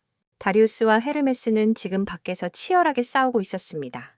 여러분께 영화를 보시고 직접 경험해 보시길 권합니다. 여러 차례 검을 부딪힌 후 두 사람은 자세를 잡고 함께 돌진해 치명타를 날렸습니다. 두 사람 모두 부상을 입었지만 마법사가 나타나 헤르메스를 데려갔습니다. 아슬란의 군대가 요새를 완전히 점령했습니다. 하지만 키스우드는 병사들이 두려움을 드러내거나 약탈하는 것을 원하지 않았습니다. 그런데 요새의 수녀들이 갑자기 탑에서 몸을 던졌습니다. 아르슬란은 바크샤에게 그들을 막으라고 했지만 그는 그들과 같은 생각을 하고 있었고 자신의 책임을 잘 수행하지 못해 스스로 목숨을 끊으려 했다. 아르슬란은 그를 막으려 했지만 결국 그를 막지 못하고 탑에서 떨어뜨렸다. 아이토는 그때 아르슬란이 바크샤를 죽였다고 생각하고 그에게 공격을 감행했다. 아르슬란은 그때 아이토가 그날의 소녀라는 것을 깨달았다. 아르슬란은 설명하려 했지만 아이토는 듣고 싶어 하지 않았다. 그녀는 그가 자신을 속였고 자신이 가장 존경하는 사람을 빼앗았다고 생각했다. 하지만 파렌이 곧 돌아와 군인들과 함께 아이토를 제압했다. 전투는 끝났다. 다크 사령관과 신실한 신도들은 교리를 어기지 않기 위해 자결을 선택했습니다. 부상자들은 아르슬란 군에게 구출되었습니다. 항복하고 더 이상 싸울 의사가 없는 사람들은 목숨을 살려줄 것입니다. 이때 아르슬란은 다리온을 찾았고 헤르메스가 도망쳤다는 사실을 알게 되었습니다. 나르수스는 포로들을 감옥에 가두고 그들에게 몇 개의 침대를 제공했습니다. 그는 군인들에게 알프레드 그룹의 위치를 아는지 물었고 그녀는 식량 창고에서 갑자기 떨어졌습니다. 그녀는 자신이 아직 살아있음을 깨닫고 나르수스가 여기 있는 이유를 알지 못했습니다. 그는 자신이 이 식량 창고를 점령하고 있다고 생각했습니다. 자스완트는 그 후 다리온의 상처를 치료해 주었다. 키스우드는 왜 헤르메스가 다리온을 끝내지 않았는지 알 수 없었지만 헤르메스가 자신과 장난을 치는 것 같았고 무언가 음모를 꾸미고 있는 듯했다. 파레는 이때 큐버트와 술을 마시고 있었다. 한편 아슬란은 이토이를 만나러 갔다. 그녀는 박사의 죽음에 대한 진실을 알게 된 후 한층 침착해졌다. 두 사람은 박사가 너무 착한 사람이었으며 전쟁터에 어울리지 않는다고 인정했다. 아슬란은 그녀에게 음식을 가져다주며 먹도록 설득했다. 그가 그녀의 이야기를 듣고 싶어 하자 그녀는 자신이 과거의 이름을 버렸다고 말했다. 한 기사 가문에서 입양되었기 때문이었다. 그 집에는 후계자가 없어서 그녀는 이름을 바꾸고 기사단이 되었습니다. 그때 아슬란은 전쟁을 멈출 방법이 있는지 그녀에게 물었습니다. 그는 그녀가 준 성경의 모든 구절을 꼼꼼히 읽었기 때문입니다. 그는 이 성경이 백성을 가르치기에 매우 좋다고 인정했습니다. 하지만 권력자들이 이를 이용해 그녀 같은 신앙인들을 강제로 다른 사람들을 학살하게 만들고 있었습니다. 이념이 충돌하자 이토이는 더 이상 논쟁하고 싶지 않아 아슬란을 내쫓았습니다. 하지만 그는 이토이에게 내일 순국자들을 위해 기도하고 문을 열어두라고 부탁했습니다. 만약 그녀가 도망가고 싶다면 그냥 그렇게 하라고 했습니다. 하지만 다음 날 이토이는 아르슬란과 함께 기도를 하러 갔다. 그리고 이 시점에서 헤르메스는 기와 만났다. 그는 자신이 누구인지 밝히고 기와 협력하자고 제안했다. 그는 기가파즈를 좋아하지 않는다는 것을 알고 있었고 기는 자신의 형을 무너뜨려 성국의 왕이 되도록 헤르메스에게 도와달라고 요청했다. 그리고 그는 헤르메스에게 파즈의 왕좌를 넘기겠다고 했다. 그 사이 아르슬란의 군대는 출발하여 강도들이 이곳을 근거지로 삼지 못하도록 성을 불태웠다. 성국의 포로들은 식량 부족을 피하기 위해 일정 기간 후에 풀려날 예정이다. 이토이는 부상자들을 돌보기 위해 따라갔고 일람은 이토이가 전투 외에는 아무것도 할 수 없는 것 같아 도와주어야 했다. 그날 밤 새로운 휴식처에 도착했을 때 이토이는 임신한 여성의 돌봄을 위해 물을 가지러 갔다. 그녀는 패런과 짧은 대화를 나누었고 사람들이 아르슬란을 따르는 이유를 알게 되었다. 모든 이야기를 들었지만 이토이는 이해하고 싶지 않은 척했다. 그날 밤 아르슬란이 이토이를 찾아와 성경을 돌려주었다. 이토이는 아르슬란이 너무 경솔하고 자신의 생명을 가볍게 여기는 것 같다고 생각했다. 두 사람은 한쪽 구석으로 가서 이야기했고 이토이는 아르슬란에게서 물건을 받는 것을 거부했다. 얼마 지나지 않아 그 임신한 여성이 아기를 낳았다. 어떤 신을 숭배하든 모두가 이 아기가 밝은 미래를 가지기를 바랐다. 아슬란에게 있어 그는 자신의 고된 여정이 지금의 결과에 이를 줄은 몰랐다. 하지만 그들은 아직 자신감을 가질 때가 아니었다. 기프는 아슬란의 합법적 상속권을 입증할 증거를 찾고 있었다. 이리하여 해방자의 칭호를 가진 이야기는 겨우 15세 왕자가 될 그가 여기서 잠시 멈추게 되었다. 안녕히 계세요.